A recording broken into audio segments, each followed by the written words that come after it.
For those with good taste.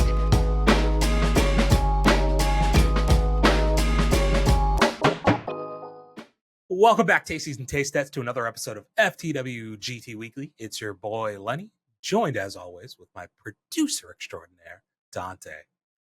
Dante, how are we? We live, baby. And this week, you've just got the two of us. Just the two of us. We can make it if we try. We're going to try real fucking hard, too. We are going to try so hard to make it this week. But you know what'll make us try even harder this week and then next week when we do this again? It's if you make sure to hit those like, comment, share, and subscribe buttons down below. Also, if you do so, we might just get lucky, get hit with one of those Universal Studios, Disney theme park, both Disneyland and Disney World, Hershey Park, Six Flags, Something Great Adventures, and whatever Water park Whiz. has that lazy river in Waco, Texas. You know, the mile-long one we did a pod about this. Come on, bro. No, I don't remember, but it sounds great. Yeah, it sounds great. The local indoor water park near you, Water Whiz, Water Country, Canopy Lake, all the local amusement parks for your local areas that I don't know, just quite frankly. Hey, great. Any Wolf of them, Lodge. though, we'll take putting it. one at Fox. Yeah, Our line. There we go. We could be your first sponsor. Well, no, they would be push our that sponsor. shit. You know, Both. We're a couple virgins in this game. Let's pop that cherry, dude. Yes. We'll deflower lie on each your other. asses. We'll lie on your asses all the time, dude. I'll say you're the best ever. Yeah. And just make sure the notification bell up top hit that. America's first water park with distilled water. There we go. That's the lie. Is that okay? I was like, you got me, dude. You had me. I was like, that's impressive. Holy shit, that's a twist. So you can drink it. You're going down the slide, just like whoa. All of a sudden, we're responsible for a ton of people getting chlorine poisoning. But that first week, though, pay for our sponsorship about right the there. numbies. Come on. Yeah, think about the numbies, dude. So this week, I don't want to say it's like a little bit different than other weeks. But the pace is a little different. I wouldn't say we're going to do news this week. I mean, maybe something pops up that I think about, but we got a lot of movies to talk about. Yeah. If you ever heard of Bunch of Crunch, this is Bunch of Movie. I haven't heard a bunch of crunch, but okay. You don't know what Bunch of Crunch is? Nah. It's the Nestle, like Crunch bars. Yeah. It's the little like they're little clusters of bunch of crunch. They're like chocolate covered little. Oh, they're like bites, like Nestle Crunch bites. Yeah, they're very good. Oh, sounds good. It's way better than the actual candy bar. Oh, okay. Try that out, dude. It's a good movie theater snack. Huh. Speaking of the movie theater, I just want to talk about one quick thing prior to getting into some movie reviews. So we're going to be talking about Twisters, Longlegs, and Fly Me to the Moon. We have those three reviews coming for you in this episode. But I want to talk about some overarching experience things that I've been dealing with at one particular movie theater, if I may, Dante. Please get your shit off. When was the last time you went to the Braintree Cinema? So the last time I went was when I watched Fly Me to the Moon. And I had a poor experience as well, but I'll let you start. So I also saw Fly Me to the Moon there. Yeah. One of my poor experiences. I saw Longlegs there as well. But for the past 2 to 3 weeks that I've gone there, there's been one particular issue that they've had. And I'm sure if you saw our movie there, you ran into the same issue that I've run in. I've never seen this happen before. Did they run out of butter? No, that's crazy too. Because that's crazy. When so that was my Fly Me to the Moon experience too. So like one side just didn't have any butter, the other side, so I had to walk to the opposite side. Both sides were out of brother. butter. They haven't had fountain drinks in 3 weeks. Bro, I didn't know that was that long of a thing, but like Yes. I asked for a large drink and she was like, "Oh, we only have this, this, and this." So she listed off 3 options. Yes. But I always get the peace tea. Sparkling. I always get the peace tea, so I was okay, like, so you lucked out. word. I go to it, and the only flavor option for peace tea was unsweetened. I was like, no, I'm just getting dirty water. What the fuck is this? I had to get that one time. So, like, whatever movies we talked about, like, that I might have said in like a taste test or something, I don't know, last week, or like maybe when I saw Maxine, I think I also had this problem. It's been weeks that they have not had fountain soda, dude. And the first time I went and they had this problem, they didn't tell me. So I bought the large drink, went over to the machines, walk up to the first machines, and people remember one of our best TikTok clips ever was talking about how they revolutionized fountain drinks because they have the PS5 of fucking soda Coke remix machines.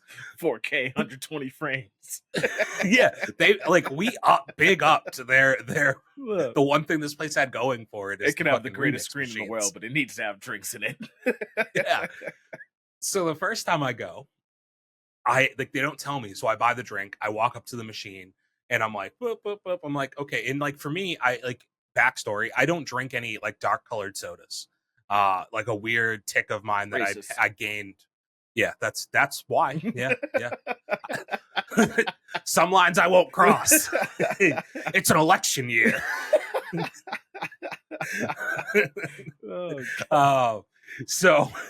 So that's just something that like started when I was like 25. I watched some video about corn syrup and it like freaked me out, and I was like, I shouldn't drink Coca-Cola anymore. So I just stopped drinking like any dark colored sodas. So I primarily drink ginger ale. If I'm feeling a little spicy, I'll get a spicy Sprite. You must be going to McDonald's. Otherwise, exactly. And that's really it. Like those are the two things I get from like a Coke remix machine is vanilla mixed with regular ginger ale, like the vanilla ginger ale mix combo, or some Sprite. So I walk up to the machine, first one I hit it, every single thing is basically gone. And I'm like hitting on stuff, and I'm like inside of the things, like the flavor options are disgusting that they have. Like everything was gross. So I go to the next machine, same thing happens. Go to the next machine, same thing happens. So I decide, like you just said, I'm like, okay, peace tea is the only thing I got. Like I'll just do tea. Fuck it. I got like sweet tea. It wasn't the unsweetened. By the time I got there, all they had was unsweetened. But sweet tea was disgusting too, dude. Because like I don't know if I didn't get enough ice or like something, but it was like warm, and it just did not taste good whatsoever. Usually when I get the peach sweet tea, but yeah, didn't have the option. So I was like, okay, like this never happens. It's frustrating. Wish they had told me before I bought it. Fuck it. I'll just deal with it. When did we see Horizon? How many weeks back was that? Because this might date all the way back to Horizon for me. I think that was about because I know 3 weeks ago. It's been 4 movies that I've dealt with this for now, so it's like right around that. Huh. Did we see 2 horror movies last week? Was it Maxine, and did we see something else? I don't. That we talked about in like the taste test. I don't remember. Fuck. Hold on, I'm going through time codes real quick because it's in the same notepad. Yeah. No, so it must be going all the way back to Horizon. Okay. That I've had this issue. So then they start telling you the time after that I go, they don't have, let alone do they not have anything in the Coke remix machine, but they're like, yeah, we just don't have soda in general. You can either buy bottles of Coca-Cola or we have water. I was like, all right, bet. Like, just water, dude. I'll just take some water. And I look at the machines because I was like, do you have Sprite? And she looks over at the fridge where the bottles are, and the thing's just bare. It's just empty. Christ. And I'm like, are you going out of business? That's what it felt like. Like the one thing that's profitable in a movie theater is the concessions. Well, see, so the problem is, right, is like, at least when I went, I was forewarned about the drink machine snafu. And I was like, fine, I'll deal with that. Like, peace tea. Oh, fuck, it's unsweetened. All right, I'll take that L. Let me go butter my popcorn. And there's this like little girl, and I see it's like barely like dripping out. I'm like, maybe she wasn't pushing the button all the way. And by the time I get to she was too weak because she was a woman. No, it was a little girl. So by the time I get to it, I'm like jamming the button. You know how it has the lower button? I'm jamming both buttons. Nothing's coming out. I'm like, what the fuck? Did you try both at the same time? No, I didn't. Probably a mistake. So I'm like, what the fuck? Power. All right, fine. I'll go to the other side. I go to the other side to that butter machine, and literally nothing, not even a drip. I was like, this is Oh, when I went, horrible. there was just a big sign on the double side that just said not working. Like out of order. I was like, oh shit, okay. That's real. Yeah. So yeah, I got water. And honestly, low key, I think I might just like water at the movie theater. Like water with the popcorn. Like I'm like, wait, I'm not nearly as thirsty as I am.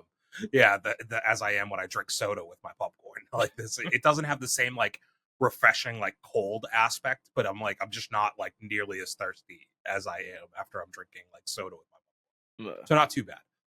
Then I went and saw 2 movies this week. I saw Longlegs there, and I saw Fly Me to the Moon. I saw them back-to-back days, maybe, or within a day or 2 of each other.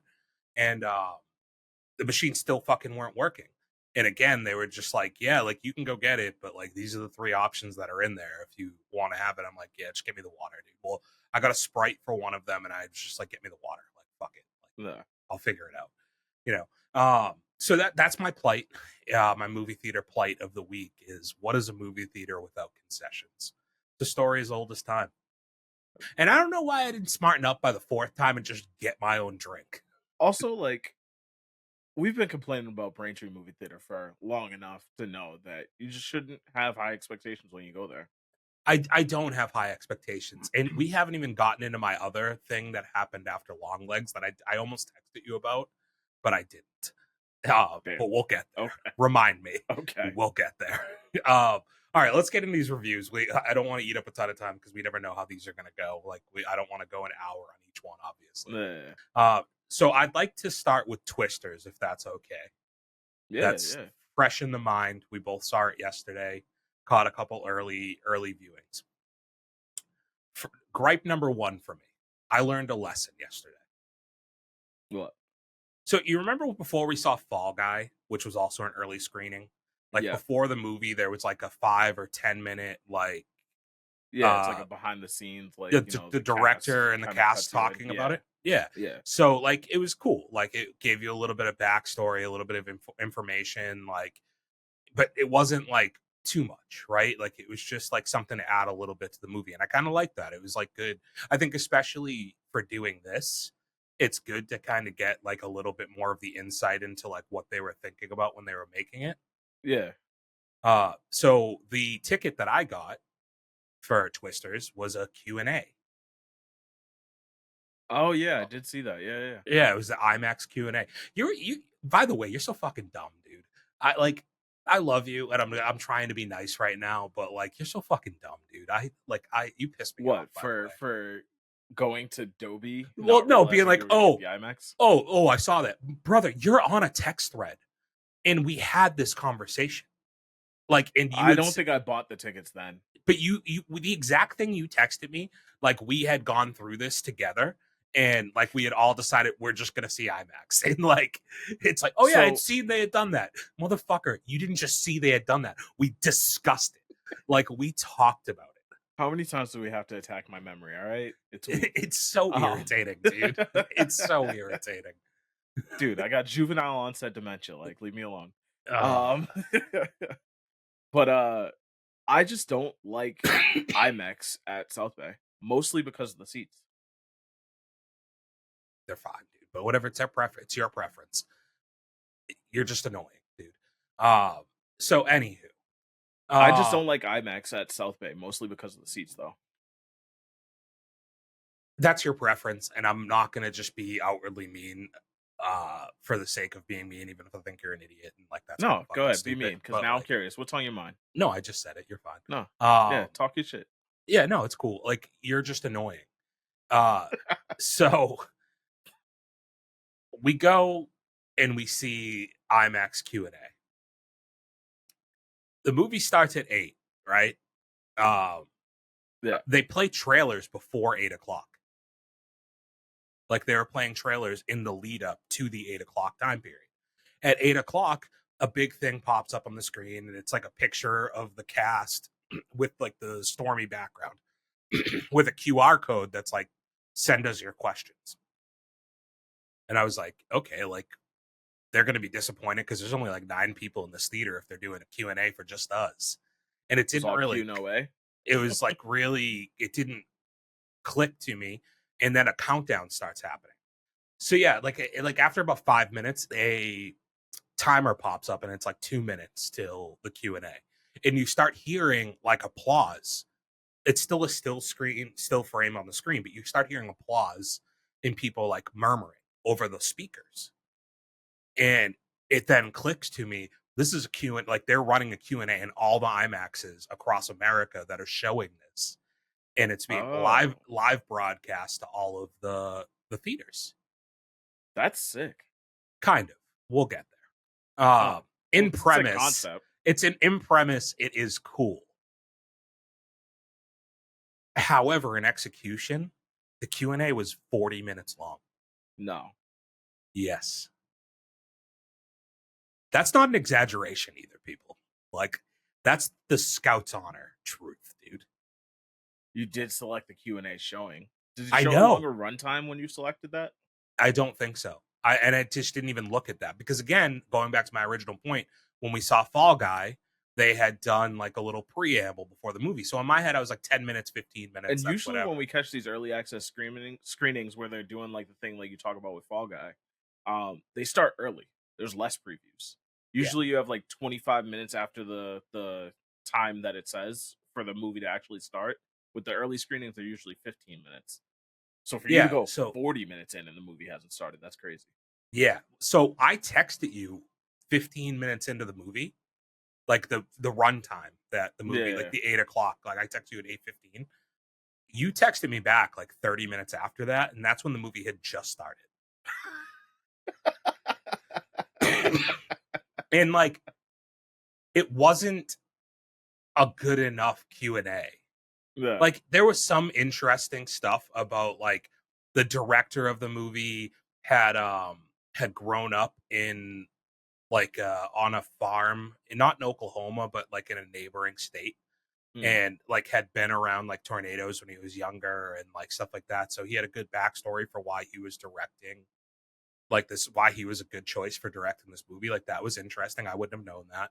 But then like some of the setups that they gave you for the movie, because they're talking about stuff and they're describing the movie as like Fast and Furious because of like the music, like how it meets like with the movie and like the pace of it and some of the action sequences and like just giving you some like hype to it that I just don't think like lived up once you like they referenced the last scene and like how intense it was to shoot because of like the effects that they were using, like a lot of the practical stuff that they were doing, that it was just a lot to shoot it. And so you go in and you're like expecting like some like in obviously with the Twister movie, you're also just expecting some like larger than life stuff that I don't know if it completely, got there for me after what I was seeing prior to going like the movie starting. But so 40 minutes in, finally, a 2-hour long movie starts. So now we can get into the movie review. But that was my pre-movie experience. I will not be doing any more that say Q&A on them. That's learning experience for me. I know better. I might do it once just for the experience. Okay, Maybe mine goes better. You can complain about it too. Let's talk about the movie though. Yeah. So I liked, particularly I want to start here. One thing they did talk about in the Q&A, they talked about how they used film for a decent amount, like real film for a decent amount of this movie. And they said how it made it difficult on some of the like more intense scenes because you have a limited amount of shots that you can take, right? Like with film, it's not unlimited that you just keep going and going, try and get it right. Like they were trying to get things in like a couple of takes, basically. So it put more pressure on getting it right the first time. Did you notice that it was filmed on both film and digital watching it? No. Because knowing that, I found it very obvious that it was. I mean, it's not something I was looking for, so no, I didn't notice. There's a lot of scenes, like the scene where they're eating on the top of the truck, about halfway, 2/3 of the way through the movie. They go out it's just Kate and what's Glenn's name? Tyler. It's just the two of them when they go like storm chasing, just the two of them for the first time. Okay, yeah. They stop and he's like, "Do you want to eat lunch?" And they eat on top of the truck. Like there's a far away shot that's like incredibly grainy to the point where it's like you can't, like, it's grainy on them, like on the top of the truck, like in the distant shot, but then when you get up close, it's like in very good resolution. There's just a lot of shots that you can tell were very grainy for like in for the sake of them using film. And I appreciated the technique because to me, I think that they were trying to still give you a little bit of that tie to the 90s movie Yeah. and like give you a little bit still of that feel of like a more authentic sequel that's tied in by having these shots filmed on film. So I appreciate it that they went to that length, while still having some super clean shots with some really nice visuals, I thought, in digital to go with it, right? Uh, so that's a thumbs up for me. Like I thought the production value on the movie, there was no bad CGI. I thought like No, it visuals were looked all great. like super nice. Obviously, like audio and feel were all there. I think for Yeah. this movie, like they did a very strong job with that stuff. um, Glenn Powell again, just like uh, Dave's not here, so we can just talk hella shit. Like Bro. this guy's got it wrong, dude. Like Yeah. this guy's got it wrong because It's Glenn, funny too because I like started out the movie with like, damn, they're making him really easy to hate. Dave would have loved this movie. yeah, yeah, and I guess the only small gripe I'll give you on that is like I felt like the switch was flipped a little fast on when he became likable. Like like they're two polar opposite people if you watch the first half of the movie into the second half of the movie, and I don't know if aside from him like being attracted to Kate that there was this huge character arc that got him to Yeah, because likable. like there was the realization, but there was also a huge change in his character, which kind of killed it. Like yeah, he went from being like the YouTube guy to not really like the YouTube stuff wasn't the focus, and the like all of a sudden they're handing out stuff like to the people affected by it, which it makes sense. Like I don't mean to say Yeah. it didn't make sense in the Are we way that getting they into had spoilers framed it. now? No, I don't think this is like a spoiler thing Okay. necessarily, right? Like I think at the end of the day, we all know who the love interests were going to be in this movie, right? So like Yeah. I don't foresee that being a spoiler. Nor like again, like can you we'll wait to give any like real spoilers. But I don't know if I could spoil a movie called Twisters. Like, you fucking know what you're getting here, people. You Yeah. know, like I think you kind of get it. Um, so I just thought like his arc kind of flips a little bit quickly. But he, I think, just one thing I was talking to Tom, who I saw the movie with, prior to it, who also did say that he talked to you on Sunday about seeing this movie and that like you had talked about this. I just want to say that. Yeah, I confirmed I was going to see it on Thursday. I just You're a fucking asshole. didn't Yeah. confirm which showing, but whatever. Yeah. All right, cool. Right. But I told him like, oh, like, yeah, Dave doesn't like Glenn Powell, and it doesn't make sense to me because like he seems like a very genuine guy. If you watch him just like on interviews, you see him in a movie, he comes off as just like a very authentic, charming dude like who's funny, doesn't seem like he takes himself too seriously, but at the same time is obviously probably pretty confident in like I am a Yeah. funny guy and I'm fucking attractive. So like deal with it, you know? And like they were on Hot Ones this week, Daisy and Glenn, and like they did like the Hot Ones game show where they eat against each other and ask each other questions. And Yeah. like they both came off incredibly likable again. And I was like, every time I see this dude do an interview, I'm like, I really like him. And I think that that comes through in the movies too. Like when you see him, you're like, I like this guy. He's being a douchebag at the beginning, and he fits this role very well too. Like a cocky, arrogant, dickhead YouTube guy fits it. Uh, Yeah. the guy he kind of turns into throughout the movie, I'm like, oh, like he is likable too. I forgot, you know. Yeah, I don't know if they were going for like a perspective shift where it's like, oh, he was always this guy, you just didn't see him the right way, but Yeah, maybe that's something you pick up on a rewatch. yeah. But like he was definitely intentionally playing a character in the beginning of, you know. Yeah. And let's get on to the person that I've been ranting and raving about for months upon months, Got her name right. Daisy Edgar Jones. There you go. Is this her first big thing since Normal People? Like I guess major, like this is her kind of foray for the first time I think into like a blockbuster level movie.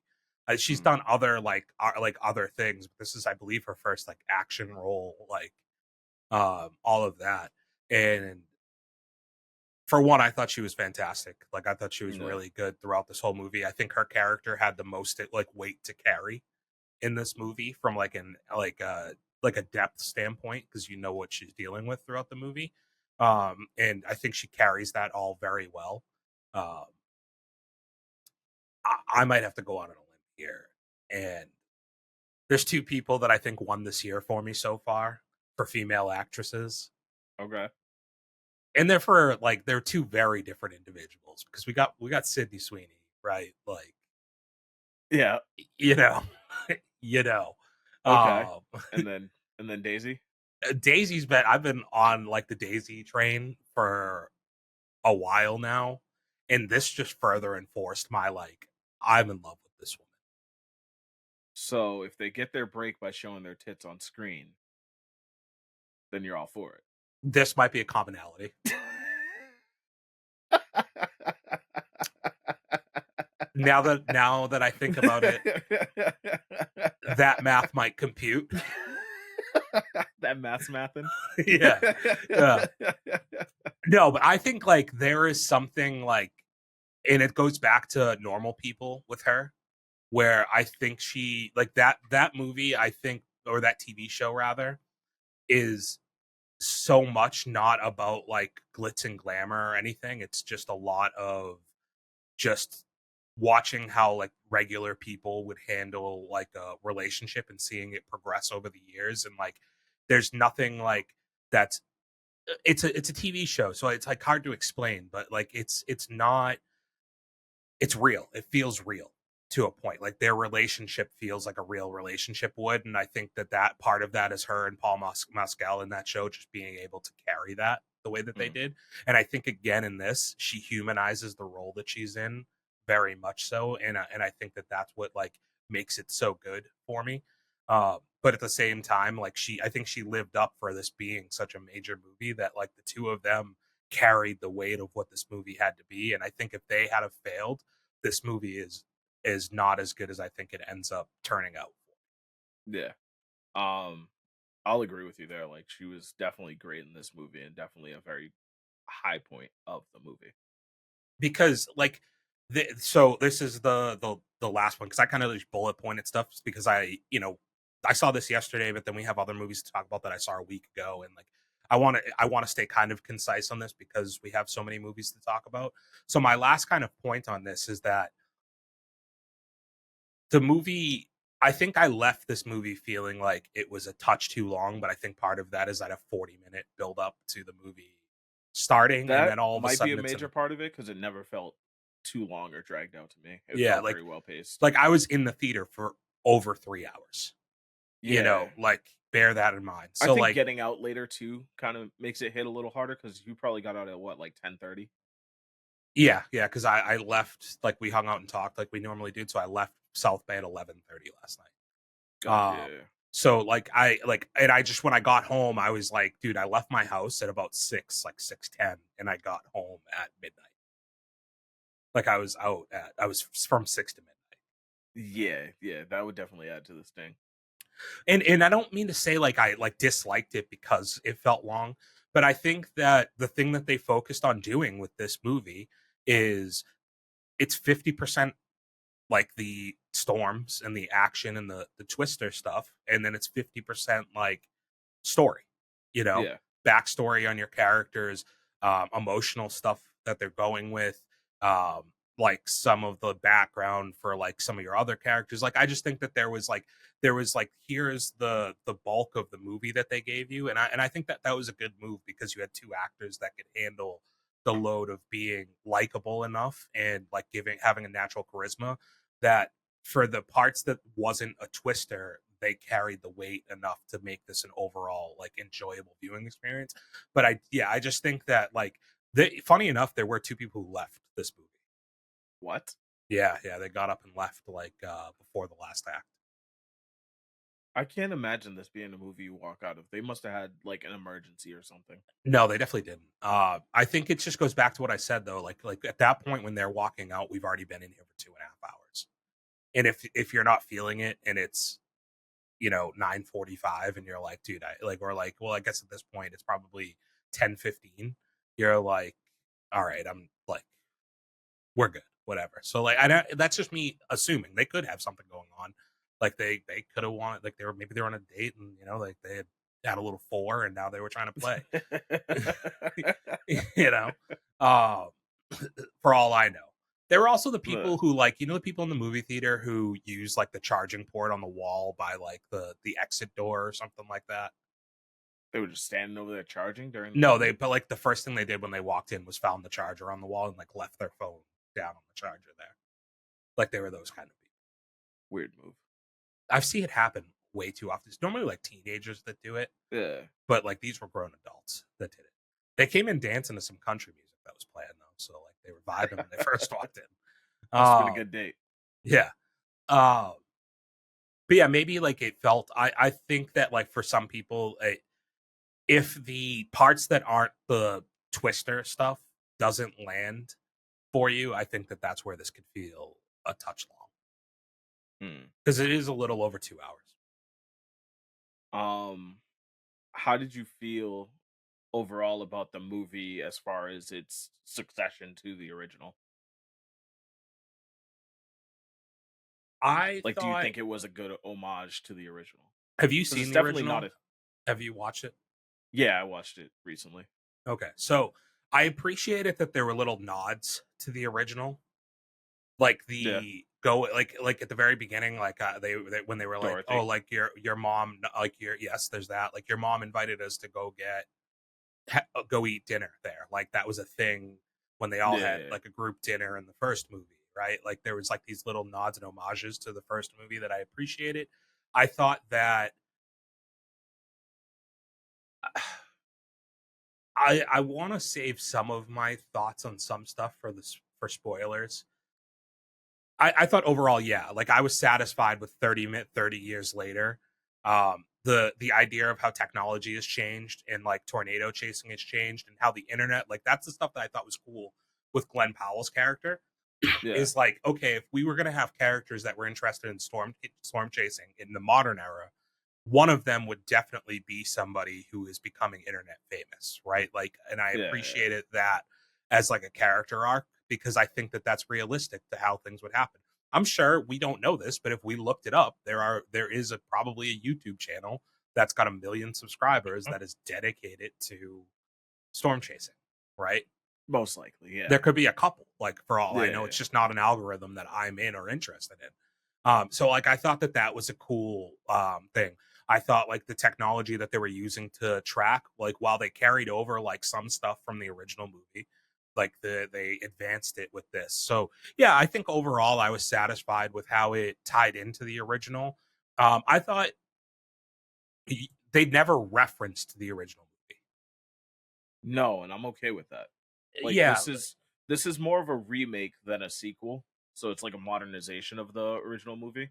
I think that's accurate. Yeah, and like they definitely like nodded to like some of like the nostalgia, I guess you call it, from the original movie, but they didn't overdo it, and they still allowed this to be its own movie. So I was very happy with that.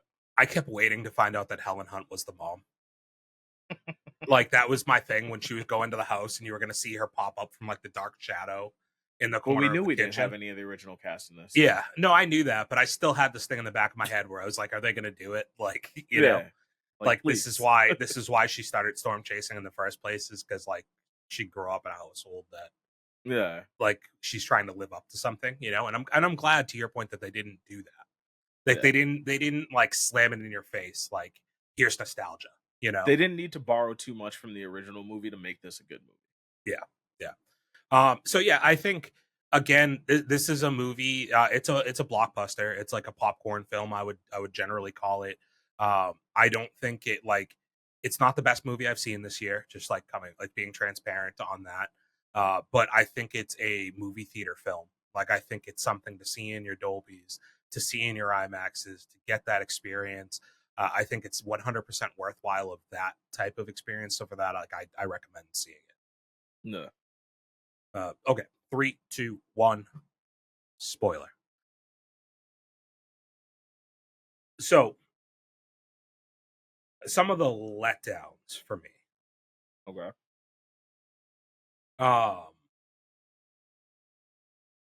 I thought there wasn't enough diversity in the action, and I think that also might have contributed to feeling a little long at some points.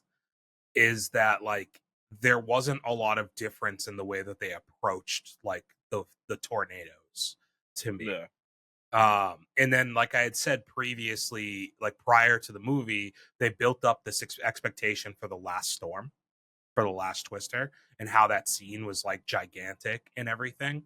And even like the name, I don't know if the name misled you at all by calling it twisters.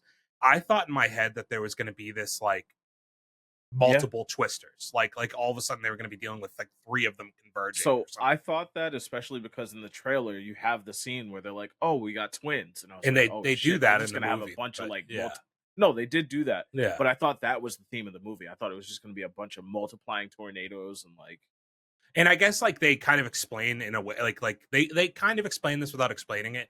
Like scientifically, that wouldn't work because they were talking about, remember like the scene where it was like go left or right. There's two different, the twin scene, and it's like yeah, which one do we go after? And it's like, well, that one's gonna get snuffed out because they're eating away from each other's resources, and like this is the one to go to. So they kind of explained why that wouldn't have been like right for the plot. That seemed to, neither one of us are meteorologist or it could begin to tell you whether or not this is accurate to how. their explanation made sense, and I'm happy with it. You Yeah, know? exactly, right? Yeah. Like, so I think that they paid enough attention to detail that it was like that wouldn't work, but by calling it twisters as opposed to, because like there was multiple twisters in the first original Twister movie, right? Like Yeah. by calling it twisters, I think in my head it inferred that there would be this thing where like we're dealing with like you said, like massive twist, like multiple happening. Honestly, I think I would have liked it less if it was that though. If it was like cartoonish in that regard. It would have felt like ridiculous. Like it would have felt like Yeah. a Netflix B movie kind of But thing. then again, when you call something like Fast and the Furious, like I tend to think ridiculous, you know? Yeah. Um, so like that, I think there a lot of like each one felt pretty intense, but I thought the first twister was great, right? The E5 that they deal with in the very beginning of the movie. And the last one was good, but I felt like the last one it kind of just like abruptly ended to me. Like I wanted more from it. You wanted more destruction. Yeah, I wanted more adversity. Like Okay, yeah. realistically, they see it's happening, they get to the town, they quickly try to get people inside. Glenn Powell has the little issue or little but like the thing falls on his leg, right? And like they have to Which save I him. didn't like that thing fell on his leg and he was immediately running fine. He didn't start limping until later. I think she had to like help him. They had to help him walk They initially. helped him, but initially, but then he started like running around when he was like hurting people and stuff, and he was running fine. And Adrenaline, then I like guess, you know. later, he's like limping. Yeah, sure, whatever. I'm not gonna like overly gripe with that, but then realistically, like I just think I would have liked a couple more like scenes throughout the town where they're dealing with like the destruction and like avoiding things and like I guess if instead they they're shot this practically though, like it makes sense why they couldn't do that much, maybe. yeah, because then yeah, it's just like it all just takes place with them in like it's just very quick. Like they go from it's really like that last tornado is only like 10 minutes of the movie, right? Like Yeah. it's fairly fast, and I just felt like there was more meat on the bone, so to speak. Like there was more that I thought they could have done. And I think it felt quicker because it mostly happened in one setting. Yeah, and all this buildup, like you had gone through a lot of dialogue and everything, and it's just like I think they had already telegraphed the finish at that point, right? So Yeah, yeah, yeah. you knew how the movie was going to end. You knew how they were gonna survive it, yeah. Yeah, like so I just thought like maybe a little bit more to get to that point would have been nice, you know. Um but yeah, I just thought like there wasn't a ton of diversity in the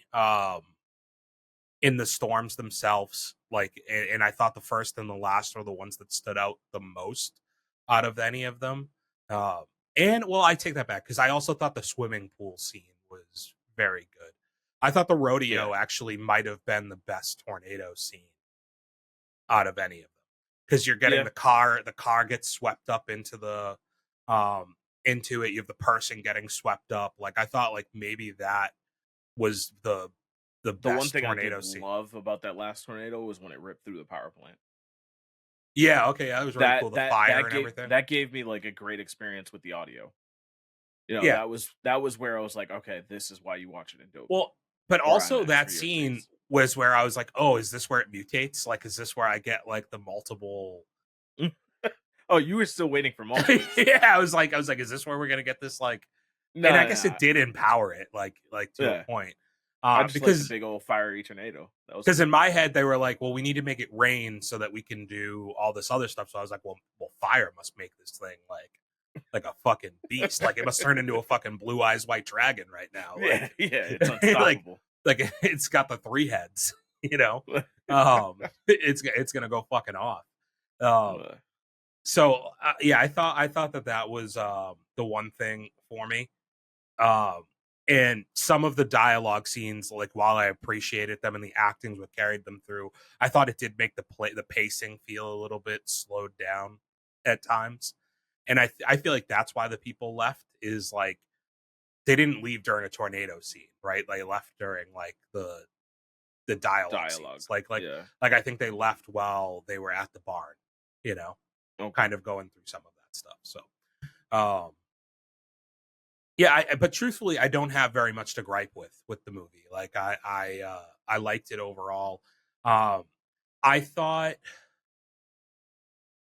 like her friend, the only, so let's talk about the beginning actually really quick, because I do think that adds up to like why Daisy's performance is as good as it is I immediately knew what was going to happen, like as soon as I saw the group of friends, especially seeing the Q&A and like the 4 people featured in the Q&A were the director, Glenn Powell, Daisy Edgar Jones, and then the friend, like the other dude who was in the original group in the beginning. Who's the, I don't know his Javi. real, is that his name? He was Javi in the movie, yeah. He's from Transformers, the last Transformers movie as well. He played the lead.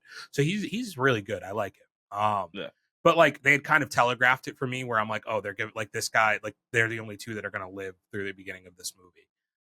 But I liked that setup, and I liked though, like also that he was like, we're the only ones that survived this, and I'm like, well, brother, you never actually were in it. Like you had front row seats to it, but it was going the opposite direction. Risk for you, like she was the one who actually like watched all of them. Like he came off like a real dickhead in that scene where he said that shit to her about like chasing the money while like our friends were dying, kind of stuff. Like when it's like, yeah, that's somewhat true, but she, like, you're misframing. Like she wasn't chasing money for personal gain.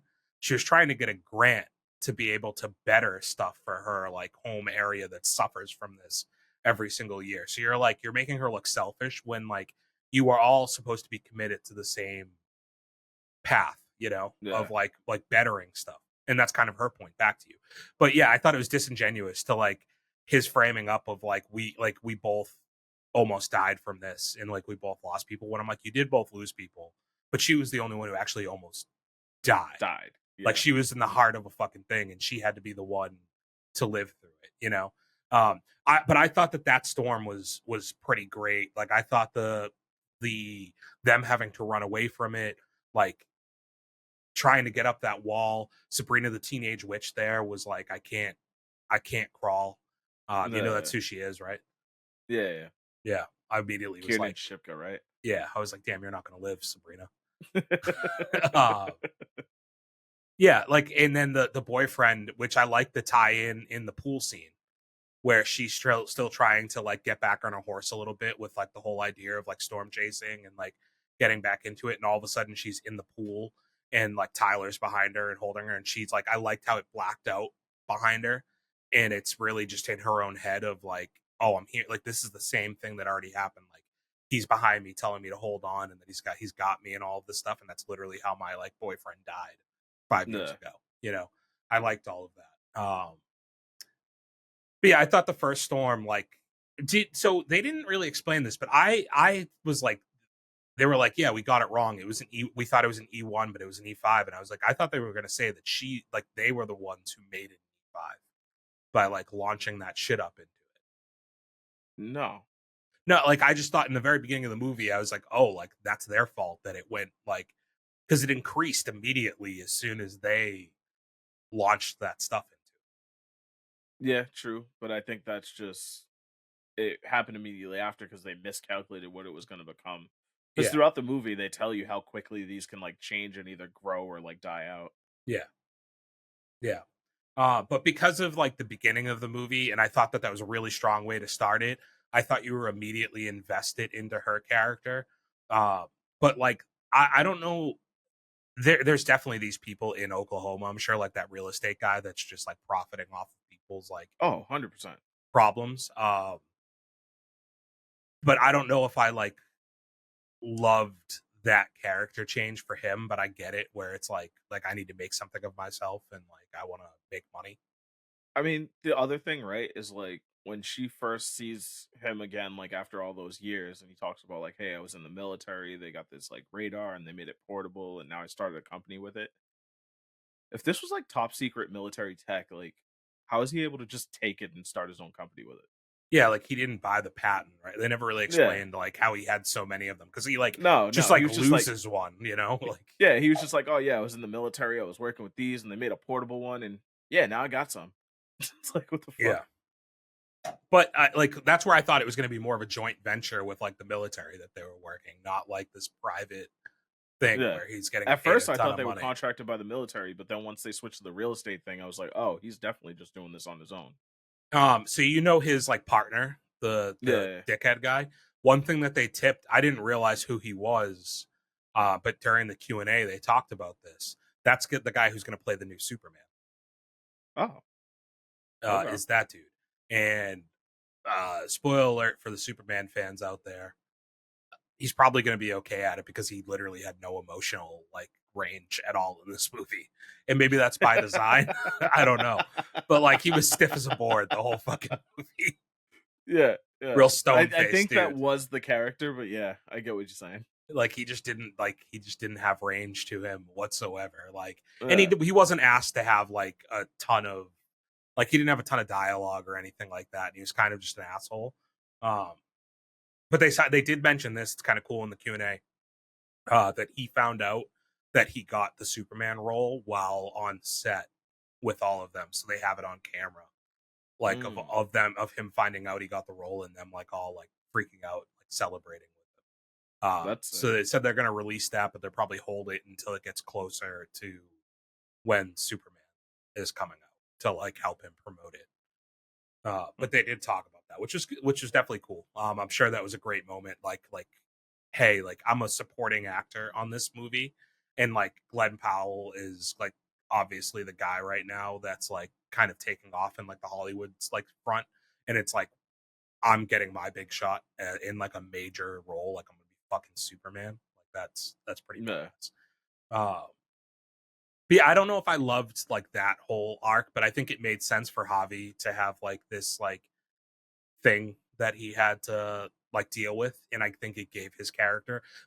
While I didn't love the story, I thought it gave his character a depth that was necessary, and I thought it like giving that payoff of the moment where he's driving down the road and he has to make the decision like they're like I should be doing this to help people, not doing this to be selfish and personal gain and leaving that guy to die probably because he just like the whole Yeah. premise is they have to drop those things and like in the eye of the storm, right? Like the one that he drives around with the lion is like the one he has to drop in the eye of the storm, and he's just like, yeah, get out here, and then he just leaves him there.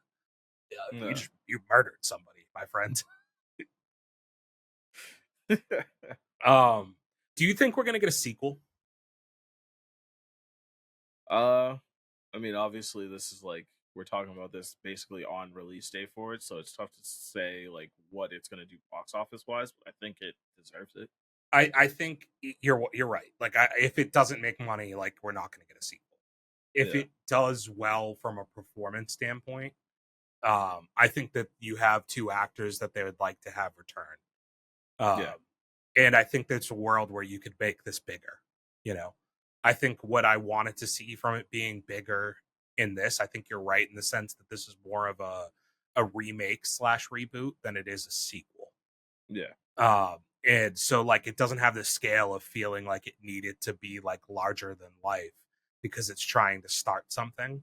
And if it makes money, I think you see them grow like the scale of things if they're able to make a second.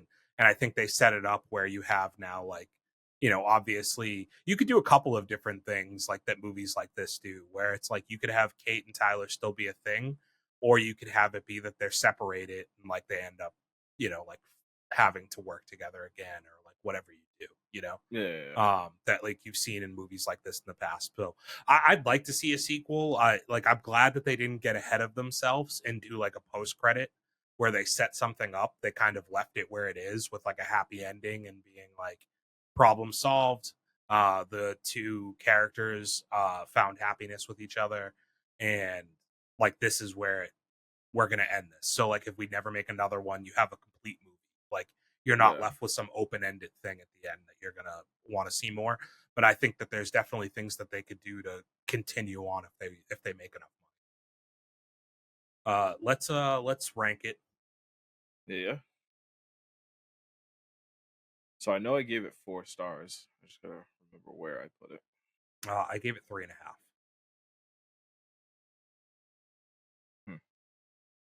So I'm at 3.5 stars, and I have it in 14th. I clearly like this more than you. I have it at 4 stars at 6th. I looked at it and I was just like, there's one movie that just keeps sticking out at me that I think I need to drop, and it's Ungentlemanly Warfare. Yeah. Because like I don't know if I think I like this more, but I was torn, to be honest, because like I was trying to not be a prisoner of really liking the two leads and overrating it because of like my like for them and just trying to judge it corely on the movie.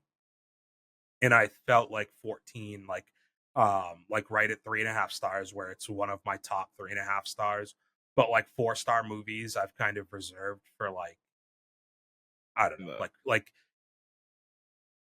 like Furiosa. Like there's definitely a handful of these that I could have it in front of. Do you have it in front of Fall Guy now? It's directly behind Fall Guy. Okay, so I have this a bit behind Fall Guy, but I also have it behind Beekeeper. So like we've said this a million times. We did this last year. These things can change, and like when I revisit it at some point, it might move. But I felt like for right now, I dropped it at 3.5 stars. And I might give that more context later on. It's at the bottom of my 4-star movies. Yeah, but it is up there. Obviously, I don't have a ton of 4-star movies, but I think it deserved it. fair enough. I'm not griping with it at all. Okay, let's get into the next review. Let's talk Longlegs. Yeah. I'll start out by saying I didn't have any intention of going to see this movie.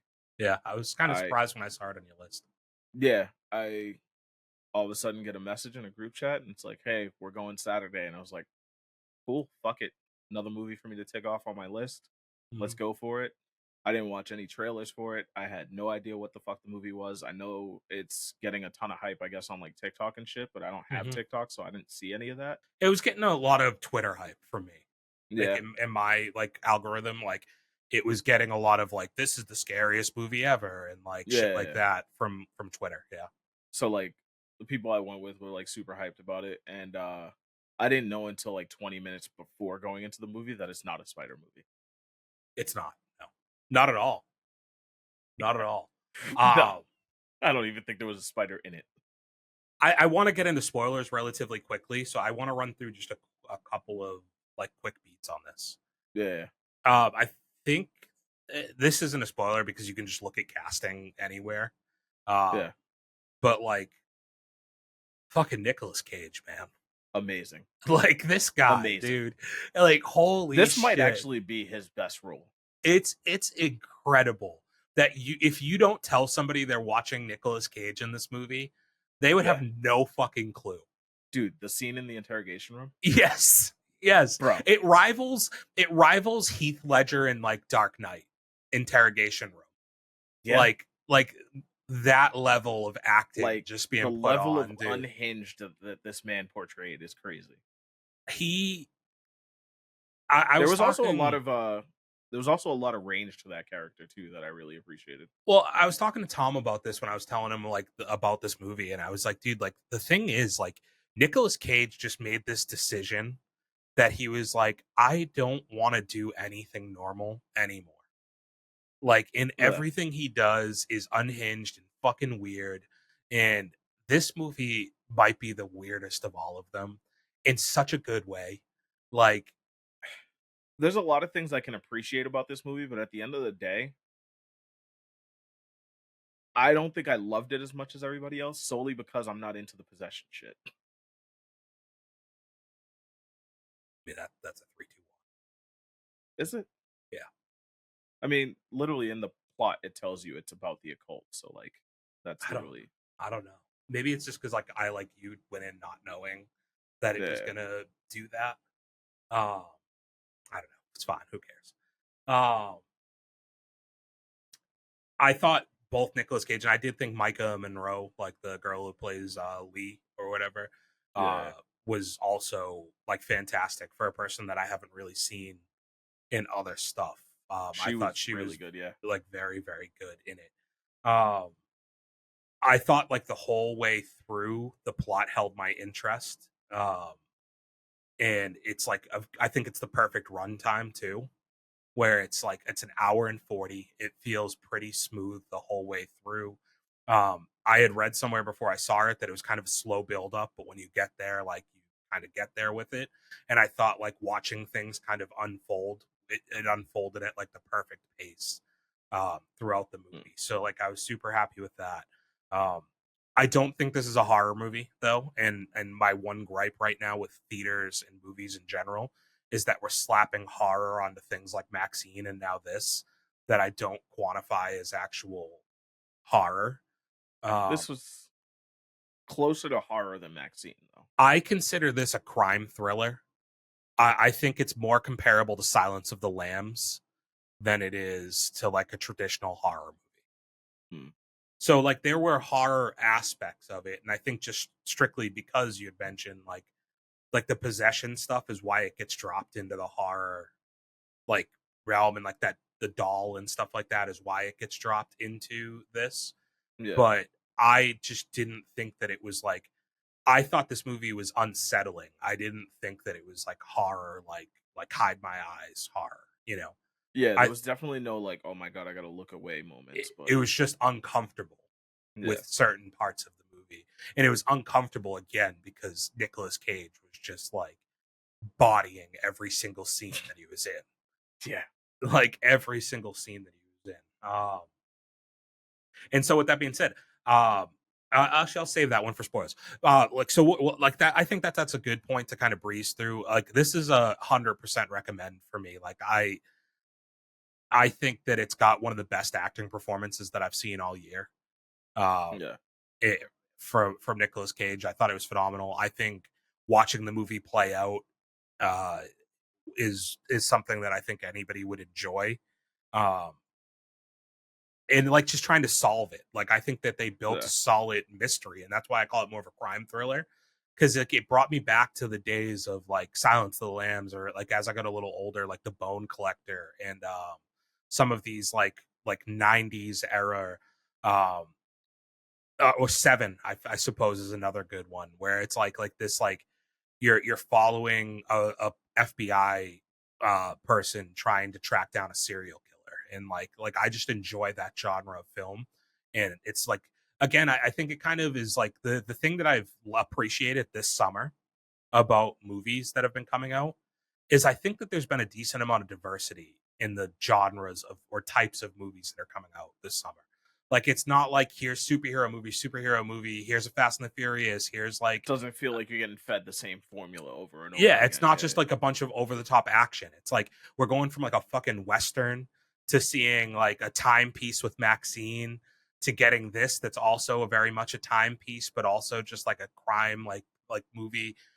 To getting like a spot like a little bit of comedy, like rom com stuff drip. Like I just think that there's like a little bit of everything coming out like every other week or every week basis, and not everything is making like $1 billion, right? Like but like But they're I all mean, the other big thing feeling. too is like it's refreshing for people like us that go to the movies as often as we do, where it doesn't feel like we're just guzzling the same formula over and over again.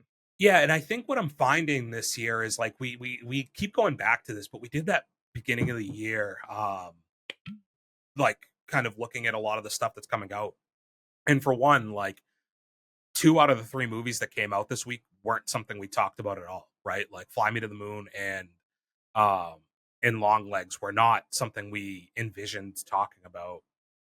Well, I think Like or also like at the beginning of the year, we were looking up lists for most anticipated movies of the year, and I just don't think these were in any of those conversations. and here we are. This movie made like $28 million. Like Shit, that's this up is there for a the horror movie. this is the biggest release from Neon. Neon, the studio that put this movie out, this year has broken its record twice for largest releases in their What history. was the other movie they put out? Immaculate. Okay, I was like, this isn't the first Neon movie I've seen. So So they did Immaculate, which broke their record, their opening weekend record the first time with only like $10 million. yeah, And then this year, this week they dropped this and it makes 28 million. Like it fucking crushed, you know. And by it was a cost of the smart move for movie, them signing on with Nicolas Cage. yeah, I guess so. Like, you know, it's like, but in scale, it's going to be one of the biggest successes of the year because the budget could not have been very high for this movie. No, Can I you doubt pull it. that up really quick and Yeah, see? Like, it's got to be like $4 or $5 million, right? And how much of that went to paying Nicolas Cage? yeah. Let me see here. Oh, they had a $10 million budget. Okay, so that, but Still they, super successful, but like, yeah, it's higher than I thought because like, there's nothing like crazy from a production standpoint that they did in this movie. Um, but yeah, like 100% recommend. Like, this is, I think by the end of the year, going to be one of the ones that stands out for me as like the biggest surprise for me this year. Of like, I never saw this one coming as like a movie that ended up being as good as it did for me. So I recommend it. To you. I remember a few weeks ago when we were talking about like possible screen and scenes, and that might have been one. And you said that was one you would walk out from. I was wrong. Yeah. Sometimes you get it wrong, people. But yeah, no, I would recommend it as well. Like, definitely a good movie. 3, 2, 1, spoiler. Mhm. So even like the very first scene of this movie, like, well, so the very first scene is like, what the fuck is going on here? Like, I like the filming aspects that they did, like the home Yeah. video filming, and then switching to like regular like theater filming. So going like 4:3, like 90s video camera style, to then going out to like the At full first, I screen. thought the whole movie was going to be in that framing. I Yeah, was like, I what the was fuck? worried about that, and then I was happy when they switched it, and I understand Yeah. why they did that perspective, and I Yeah. think it added to this like haunting like aspect to the very No, beginning of I the movie. appreciated it once they switched it, but I was nervous when I saw it at first. And because you're also left with this like the first time you see Longlegs, and you're like, what the fuck is this? Like, you know, like for people Yeah. who are going in not knowing anything about it, you're like, what the fuck am I about to watch? You know, like that's Nicolas Cage. Like, what the fuck? You know? Yeah. But then her first scene, when she's going from like the FBI thing to them being like, okay, like this is your first day, like, and she goes out and she has this like moment where she's like, no, the killer's over there, and she has no real thing other than intuition that like tells her. But like Yeah. the dude opens the door and immediately just Just like, gets blasted. yeah, like that you're like, oh fuck, like what is going on Yeah. here, you know? And then like I loved her acting through that whole scene of like the hyperventilating and the nerves that you would have, and the fact that like she tells them to call for help, they don't call for help, and she just has to like kind of do it on her own. Yeah. Like I really enjoyed all of that.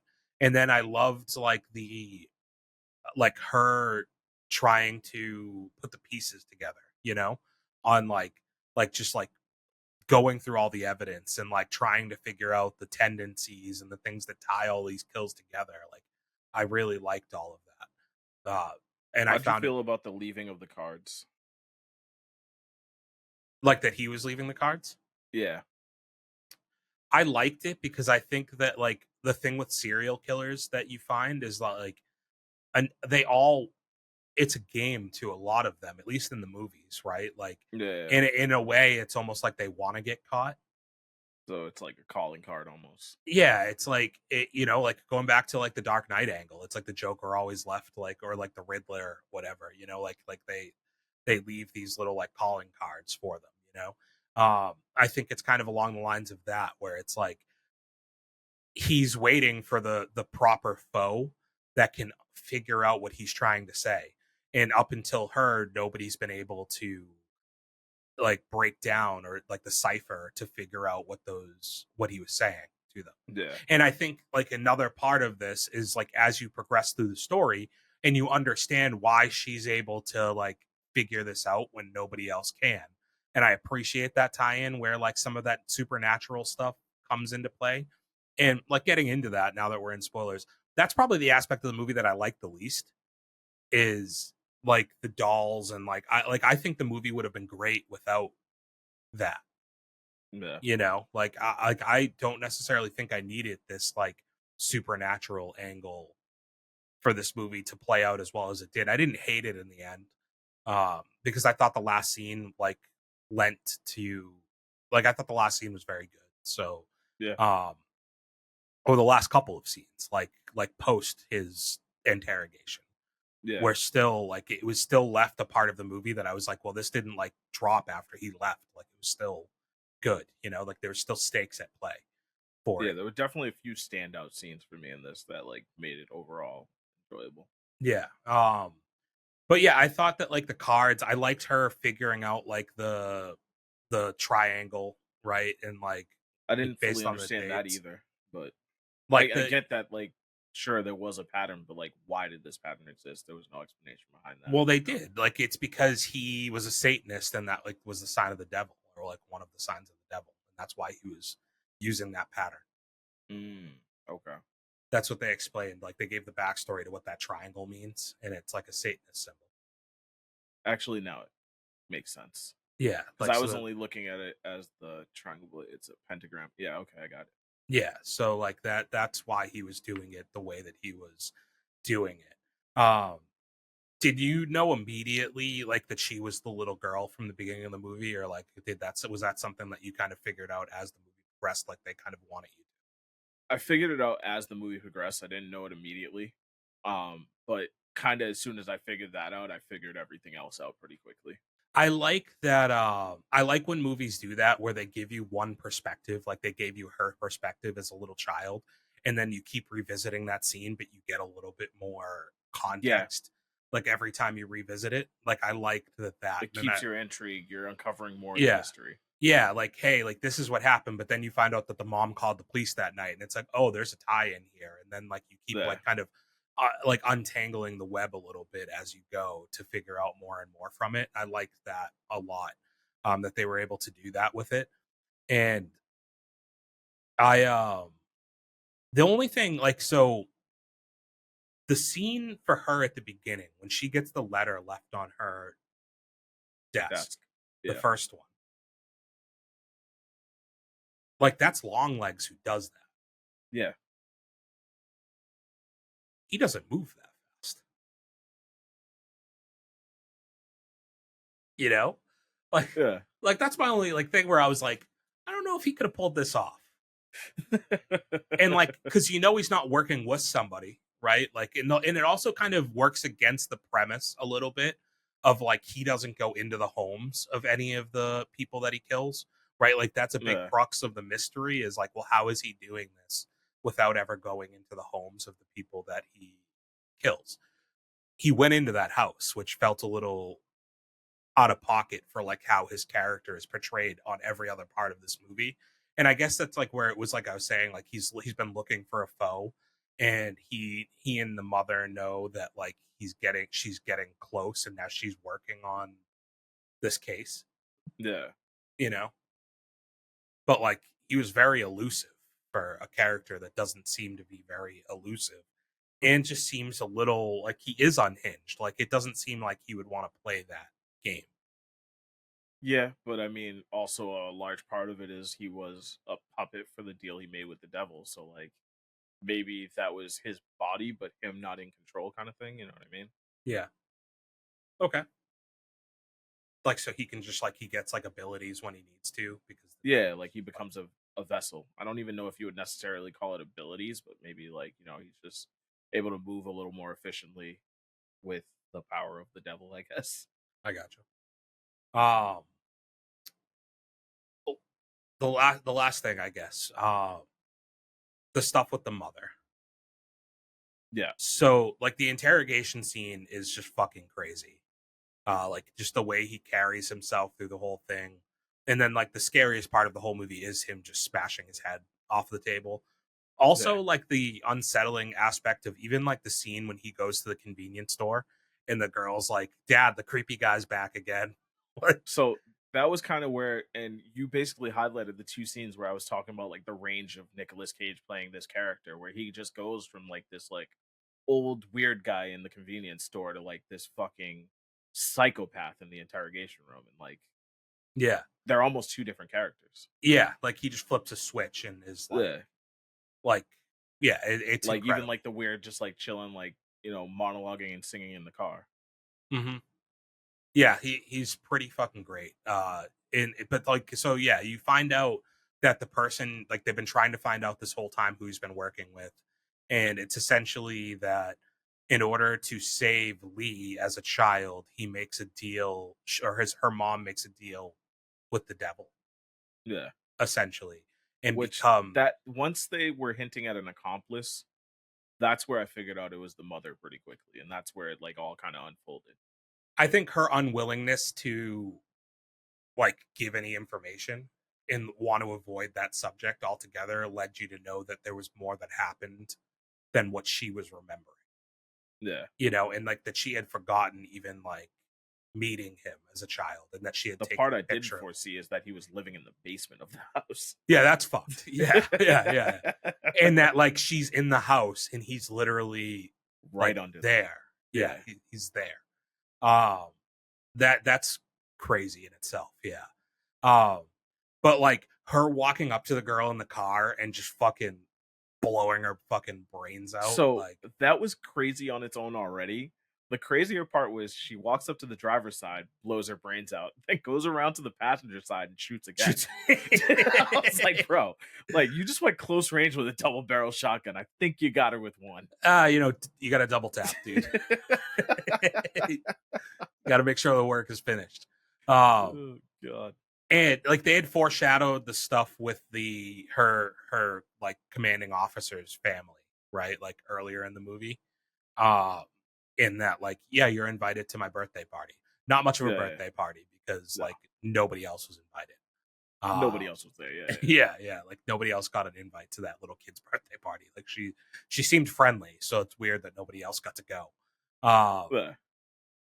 But yeah, like I like some of it I think I'd have to watch again to totally grasp. Like when she shoots the doll, right, and it leaves, like the dark smoke like leaves and she passes out. I'm assuming that was some sort of like dark demonic link that the doll had to her. But then like she became like, because she's driving and she's like screaming. And like, did you think when she was driving to that house that she was going to be the one to kill the family? Like it had unleashed something in her? Because I think that was the intended outcome that they wanted you to see, is like she was like unhinged when she's driving towards the people's house. Like she can barely keep it together and she's teetering this line. She's screaming and stuff while she's driving. I took that as like she's frustrated. She just found out it was her mom, and now she's racing there to the other agent to like tell her like, hey, we got to bring her in. Tell him, yeah. Or tell him, yeah. But yeah, then she gets there and it's like, fuck, she beat me here. So like for me, 3 standout scenes in this movie: the interrogation room. Yep. Just for whatever reason, the 2 shots with the shotgun, crazy. Yeah. And then that scene at the birthday party. Yeah, of like her like in the room, in the other, like just listening to the dad fucking bludgeon the mom. Bro, the best was they're going to the kitchen and she's like, and we'll be right back. He's like, no, I'll be right back. You'll still be in the kitchen. I just thought that like nod of like dark comedy was fucking hilarious. Now, if she had have just blown up the fucking doll right then, would it have broken everything? I think so. Because I think Like, that's what broke the link to her doll, you know what I mean? Like, that's how she was getting, like, the whole, like, psychic link to everything was through the doll linking her to him and the devil and all that stuff. but so, like, why wasn't he able to control her? I think she was protected by the deal with her mother. Okay. Um, like, so in that sense, did the mother want her to eventually solve this and break it? Maybe? It's like Because a it, loophole. like, I think that was like, but then her mom was just like, no, I've got to keep carrying out. Like, she Because then became a believer. because then her mom went and blew off the head of the doll, so I thought, like, "Oh, that's gonna kill her deal with the devil," but then she's over here still doing the work. Well, and her mom was like still telling her to say her prayers through the whole movie, right? Well, Like, no. So that's another thing where it, like, tipped off the whole she's the accomplice, is, like, when she first went to visit her mom and she was like, "Have you still been saying your prayers?" And she was like, "Honestly, no." And she was like, "Yeah, they don't do much anyways." but like she still made it a point to ask her as if she wanted. Like, yeah, I guess like that is telling you It's like like in a way, it's like, it was her hey, yeah, idealization of trying to save her daughter, but at the same time, she knew it wasn't gonna work. yeah, I get you, I get you. Yeah, like I felt like up until that point, it was like, yeah, I want you to find salvation and maybe praying will do it. But then they had like a good laugh over the fact that like she'd been lying the whole time and not actually doing it. Uh, Also, before I knew the possession thing was a thing, I just thought she was autistic.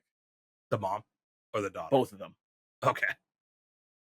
for that Yeah, matter. yeah, it I would have was made talking about sense. the daughter, but both of them. Yeah, like the scene at the when she first meets the daughter and she's in like the bedroom and like that scene is like Super just like awkward, like no yeah, social skills. I was like, oh, she's yeah, autistic. yeah, She's like a super smart, high functioning autistic with no social skills. yeah. But no, it's just that the devil lives inside of her and she like and she just like can't socialize because you won't let her. Yeah, yeah, Did so like where they left the movie, a couple of things. yeah. So now she has a daughter, but like would they let her stay with her because she just killed the dad and the mom? Because like how does she explain that to the FBI? I don't know.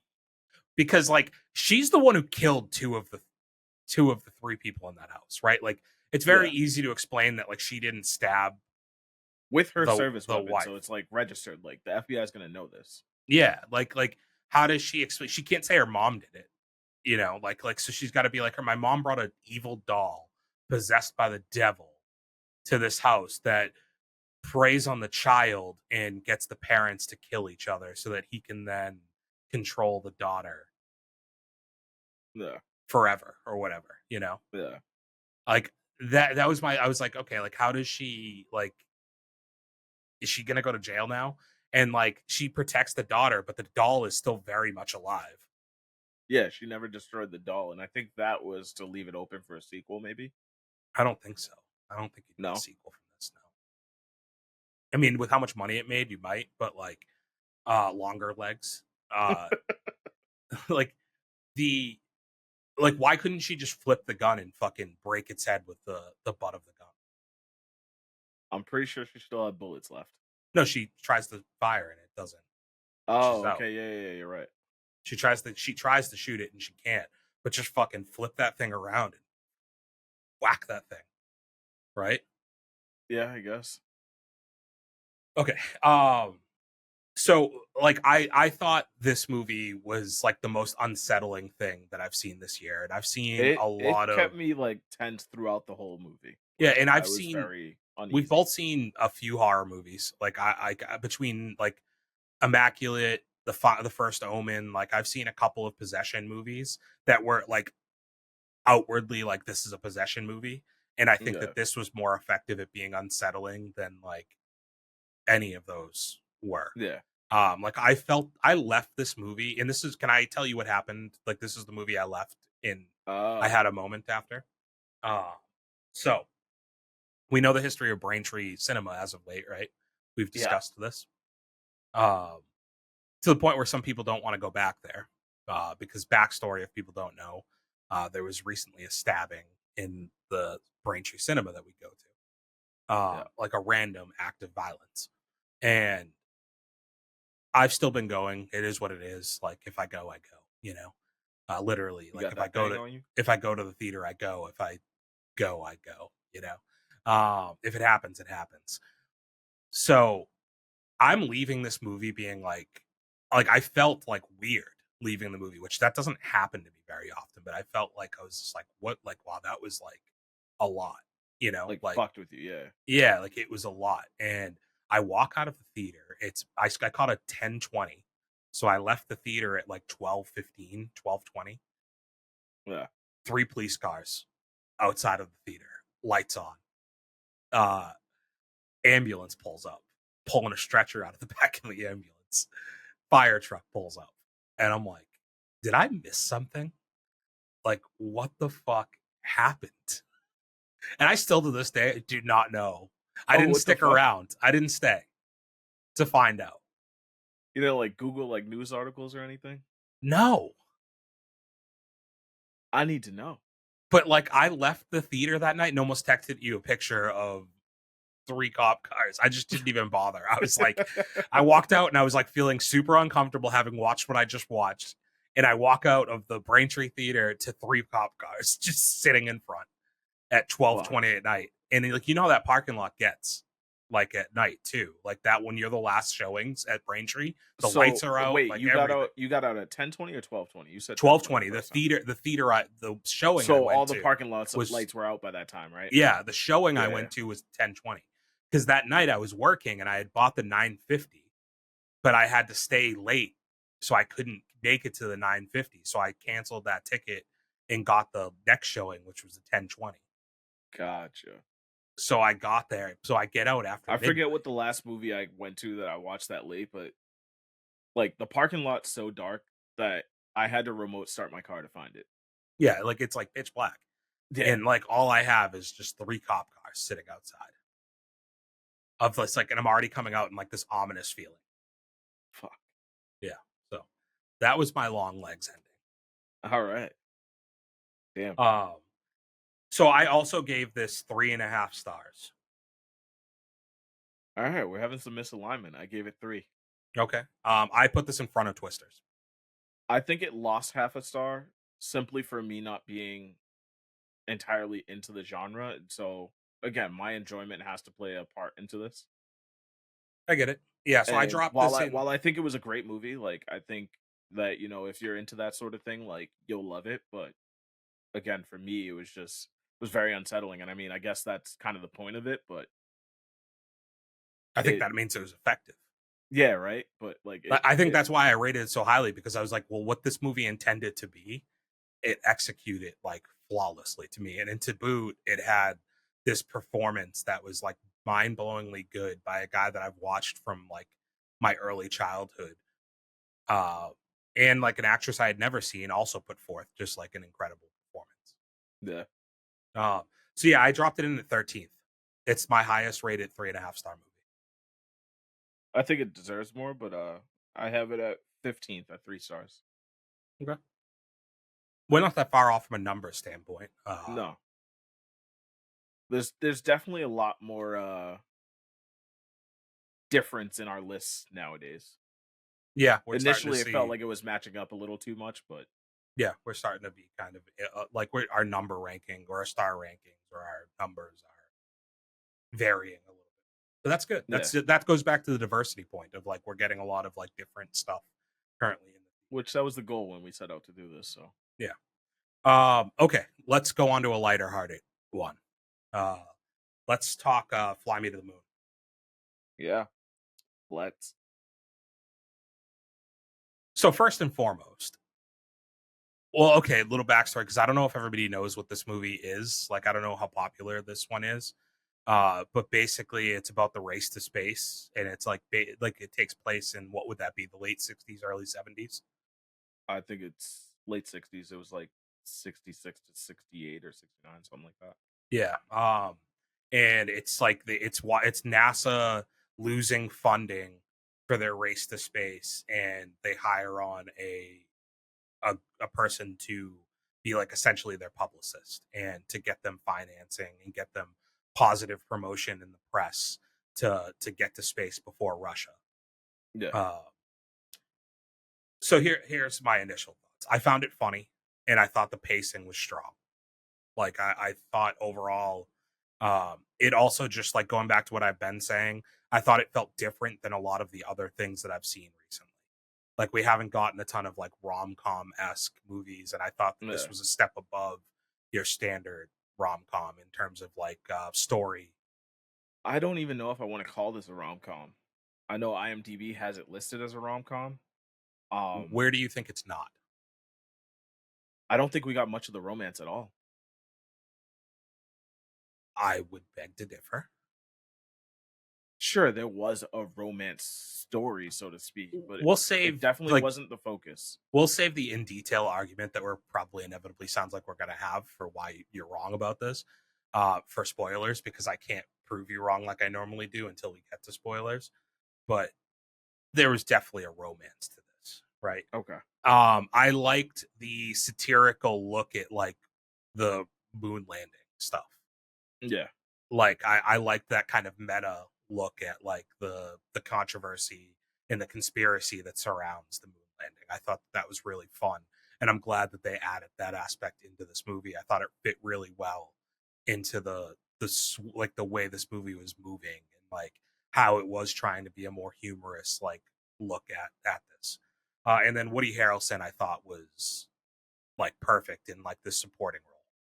Like I Yeah. think he plays that kind of character, like this mysterious government figure, like very well. I thought he was great. The one thing that was a drawback for me with this movie, I think, was Channing Tatum. Yeah. I don't like him playing a more serious role. That's pretty much where I'm at. So first things first, this is a time period piece, and every other person in this movie to me looks like they're of the correct time period. Like looks like they're from the 60s. They're dressed like it. They come off as though they're from it. He sticks out like a sore thumb to me from the very first scene I saw him I think being it's like, the hair. yeah, and like I don't know, even the way he was dressed, like just didn't feel Yeah. super like authentic to the time period that they were trying to portray. So yeah, he just stood out too much to me as like he doesn't fit the time period that they're going for. Even like his size, like he looks so much bigger than everyone else, right? Like You it's saying just the 60s was full of scrawny men? they weren't on the same weightlifting programs that Hollywood is today, you know. Furthermore, I can't take this man seriously as the head of a NASA program launching people into space and is supposed to be the smartest man in the room when I've seen him in 21 Jump Street and I've seen him as a stripper in Magic Mike. It's so, yeah, basically you're back with me on I don't like him in playing a serious role. Like he's charming. I like him in rom-coms. Like Yeah. or like romantic dramas, I guess, are some more so what I like the Vow is like a good one. Like the Nicholas Sparks movies he's done have been solid. Like the Vow, Dear John, like he's been fine in like these romantic roles that he's done. And he does comedy well. Like I said, 21 Jump Street is funny. I've never seen Magic Mike XL, but I have seen the first Magic Mike. And while it's overly sexualizes men, and I hate that, I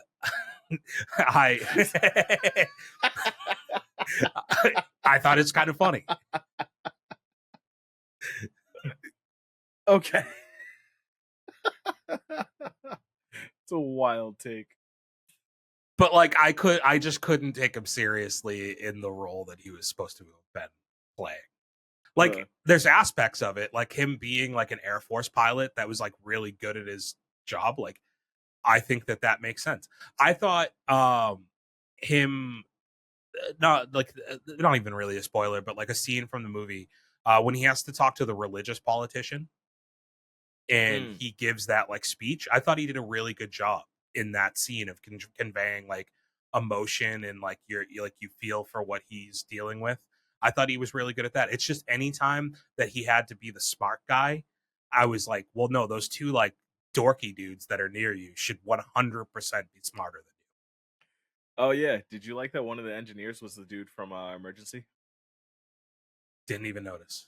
Oh wow. I guess I watched it more recently than you did, so I picked up on it right away. Yeah, I didn't even notice that. Yeah.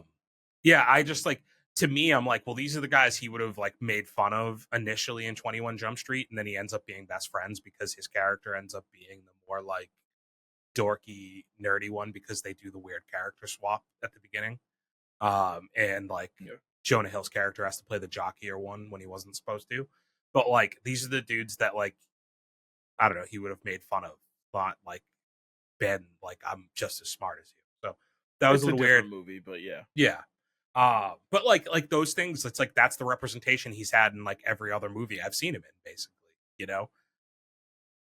Basically, all you're saying is he didn't play the role well enough to be convincing. I don't think that it's believable. It's not that he didn't do a good job. I don't think that he was bad. I just think that like this isn't a role I find him believable.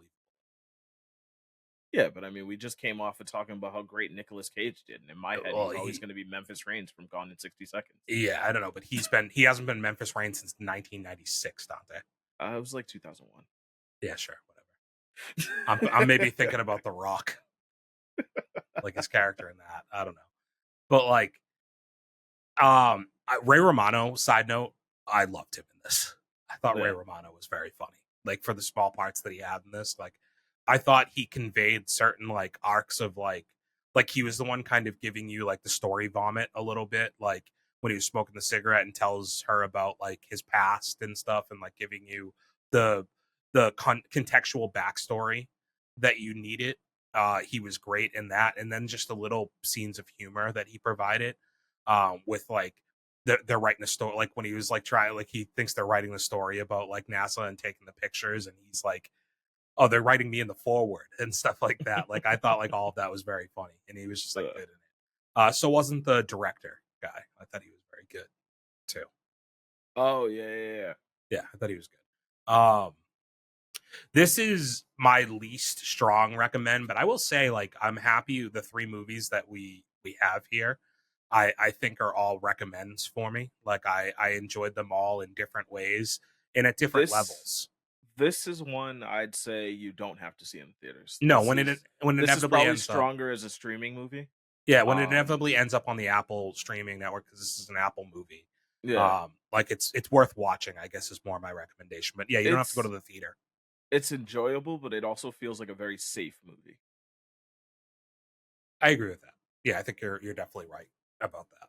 Like when I was reading reviews afterwards, one of the reviews in Letterboxd said this seems like one of those movies that's being made within a movie that you don't actually see. What I explain? I'm confused. So, like for example, like Fall Guys, the whole thing is they're filming a movie and it's not a real movie, like that kind of thing. Yeah, okay, I get you. Yeah, which they are to a point. Yeah, like they are quite literally making a movie with it. It's the movie within a movie that's also within a movie. Yeah, I get what you're saying. Yeah, no, I definitely agree that like this would have been perfectly fine on a Friday night if it was on streaming. Yeah. And I would have enjoyed it all the same. Like you don't need to go out of your way to see it in the theater. With that being said, I would have liked it more if it was straight to streaming, to be honest. I don't know. I thought it was like an easy watch, and I thought it was funny enough that like I like the little bits, like the black cat and stuff like that, were all like funny enough that I enjoyed it. Like it wasn't like I felt like I wasted my time going to theater to see it. So yeah, I liked it. Again, 3, 2, 1, spoiler. Let's talk romantic comedy, Dante. Let's talk about this, dude. Lay it out. Like, how is there no romance? The very first time he meets her in the diner, right? And then they go into the like hating each other, and then they go on multiple dates with each other. Building up to the scene that you get in all rom-coms where she fucks up to the point of don't talk to me anymore. Once this is over, we're done. Fucking bug just flew in my face. Oh, got him? Yeah, he's dead. 187 on his bitch ass. Yeah, it pissed me off, dude. I was letting him live up until the point where he flew at my fucking nose. So you get the moment that you get in all rom-coms where they have this like moment of the relationship like not going to work, right? Don't talk to me anymore. And then she has to do the grand gesture to make it up to him, and you inevitably end up with them in love at the end of the movie, kissing. How is that not a romance? I think what ultimately makes me not want to key it as a romance is the lack of chemistry between them. It just wasn't an intriguing romance at all. Yeah, okay. Like I guess I can. I that doesn't mean it's not a romance. Like that just means that like their romance didn't work for you. And it also just was like very much like a side story of the movie. I don't think there was a ton of focus on it, to be honest. I mean, it's like the very first like thing you get from the movie, essentially. Like, Yeah, sure, but then it just falls to the side, like I said. I don't know if it did. Like, I think it's woven pretty evenly throughout it. I think I agree with you on the like. I didn't feel like some immense chemistry between them. I thought Scarlett Johansson was better than Channing Tatum in this movie, but Oh, Scarlett Johansson was great. I do at the same time feel like they both just got the bag from Apple, Yeah. and we're like, all right, Yeah, like fuck it. This is we something can we're kind doing. of just like I feel like for her, she was like, I can like act my way through this with like minimal effort. And it looked like minimal effort. Yeah, like she was good, and like I thought her character was the most interesting character of any of them because I think they did a good job of letting you know early she's not all she says she is, but like not telling you what she had done to Yeah. end up in the situation that she was in. And I like the con man aspect or con woman Yeah. aspect of her story. I also love all the different accents she pulls out. I guess it Yeah. wasn't a ton, but like Yeah, but like she has that in her bag to just be yeah. whoever she needs to be, and that like that makes her a great con man, right? Like Yeah. she can just wear any face that she needs to. She could start an identity whenever she has to and just become that person, right? She also looked most appropriate of the time period due to like the ridiculous 60s hair. Yeah, yeah. Um, yeah, I think she was the strongest point in the movie. It would go like her, Woody Harrelson, and Ray Romano. I think were the three like, Yeah. and the director dude. I thought was good.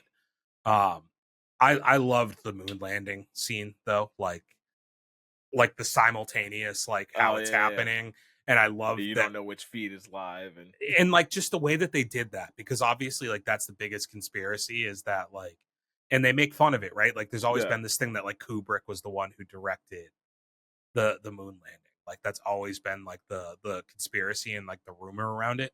And like the way that they delivered it was like we couldn't get Kubrick, so like we had to use this like commercial actor. Um Yeah. and like yeah, everything happening like they're showing you the real moon landing, like the one that actually happened in real life, and like showing you how it could have been faked, Yeah. you know. And like I thought that was like super meta, but like really cool. I thought the entire movie was gonna be about them faking the moon landing. Um, but I like the whole like space race incorporation to it. Yeah, I also like the whole movie they've been dealing with the black cat, and it's kind of like Yeah. it felt like a throwaway bit for most of the movie, and then it just Until it plays like ties such together there. Yeah. yeah, like it just plays such like a funny like the dude falling over the railing and Just just hanging. just hanging just out of frame, Yeah. like was very funny. Um, and then like finally the cat just runs like and you just like in your head you're like, well, it is just a giant litter box to him, like Yeah. like you just have built a giant litter box for that cat. Like I just loved like watching it slowly fall apart. Like it's going like perfect for them, and then like slowly like the cat just like fucks it all up for him. But Yeah. also like sets it up to where like Woody Harrelson's character has to be like, "Thank you for doing that." You know, like I can't believe I just saw somebody actually walk on the moon. Like I'm glad that you guys did that. Now, if it Yeah. hadn't have worked, like it would have been an all time fuck up. But yeah, I thought that was all really cool. Um we don't really need to spend that much time on this one. It seems like the one that has the least amount of depth to it. If it's a genre you're into, like Dante said, I think wait probably for it on streaming. It's nothing you have to go out of your way to watch. I don't even know how long it's going to be in the theater. I think it was kind of a bad sign that they literally had early releases for this every day leading up to the actual release date of the movie. To the point where the one that I saw was after it came out, and I had a scene of Scarlett Johansson and Channing Tatum before the movie thanking me for seeing this early showing. And I was like, well, quite frankly, this isn't an early showing. They were desperate. I'm here on release day. They were desperate. They're like, thank you for coming. Yeah. Okay, but I gave this, I still gave this 3 stars. I actually have all 3 of these movies ranked in a row. I have Twister, I have Longlegs, then Twisters, then I have Fly Me to the Moon. I come close, so I also put it 3 stars directly behind Longlegs. Yeah, so like we're in the same pocket for that. I thought of all the 3-star movies that I have, it's probably the one that I've enjoyed the most, but it's also a genre that I'm very fond of, so that's kind of why. Yeah. Cool. All right. Well, that is our 3-movie extravaganza. If you did like it, let us know. Let us know how you thought of these movies, like likes, dislikes. If you saw all 3, let us know how you had them ranked out there. Was Nicolas Cage the best performance out of any of these, or was it Daisy Edgar Jones? Is she the new It Woman of Hollywood? Because she's mine. And as always, yeah, drop a like, comment, share, and subscribe down below. With that being said, Dante, do you have it? No, do you have it? Taste. Word. Do you want to go first? Yeah, sure. I'll run a quick throwaway. I watched a movie called White Boy Rick. Is he a drug dealer or a mobster? Which one was it? Drug dealer. I feel like I might have seen this. What's it about again? It was actually pretty good. It's a true story about kid and his father. His father like illegally sells guns, and the cops kind of catch on to him, and they're trying to get him to like rat out people he's selling the guns to. And when they can't get him as an informant, they catch the kid alone and basically get him to like sell drugs on their behalf as an informant, but then deny they ever worked with him when he gets caught. Okay, yeah, I feel like I might have watched this, but I can't remember. I feel like it might have been a similar one that I've seen. Matthew McConaughey, though, huh? Yeah, Matthew McConaughey was the father. Really good. He's like the king of like doing like that. That's like a role that's kind of like a throwaway for him. I feel like. I guess it's easy for him to play a shitbag, right? Not much acting.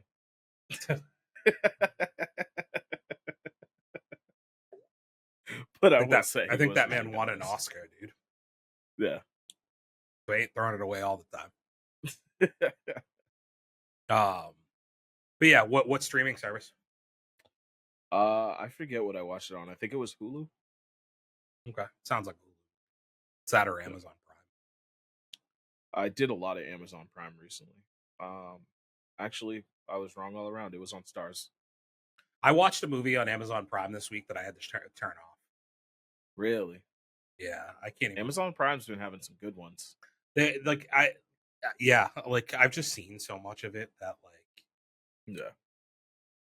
It was it's called The Perfect Summer. It was the worst acting I've ever seen. I just had to shut it off. Wow. Yeah. All right. What do you got? No, you keep going. Oh, okay. So I think we're building up to this. I made a purchase on Lenny's Voodoo account. Yeah. Okay. For a mini series called Looking for Alaska. Okay, let's talk about it. Yeah. Did you watch it too? I've seen it. Yeah. I watched it in one night. So did I. Yeah, I was up until 6:30 in the morning. Funny enough, I was up until 5 a.m. Yeah. It was one of those like, all right, there's 6 episodes. I'll get through 3 now, and I'll watch the other 3 tomorrow. It was 8. It was 8. Yeah. So I tried to do like half, and then I was like, oh, I'll do the other half tomorrow. Like it's getting late, and it would just end, and I'd be like, fuck, I need to know what happens. Yeah. I mainly wanted to watch this because of Charlie Plummer, who was one of the leads in the series. We did a taste test a while back of movie Words on Bathroom Walls. Okay, yeah. and he played like the schizo kid, and I really liked that movie and like his role in it. And when I was looking for what else he was in, he wasn't in much. And I Mhm. found this, and this was really highly rated on like IMDb, Rotten Tomatoes, Letterboxd, and I was just like, "Fuck, I gotta watch it." And it's a Hulu original series that's not on Hulu. Yeah, it's crazy. And basically, when I was trying to look into why it wasn't on Hulu, I guess they removed it from the streaming service so that they could sell it, and that's why I had to buy it. Would you argue that he's the weakest part of this show?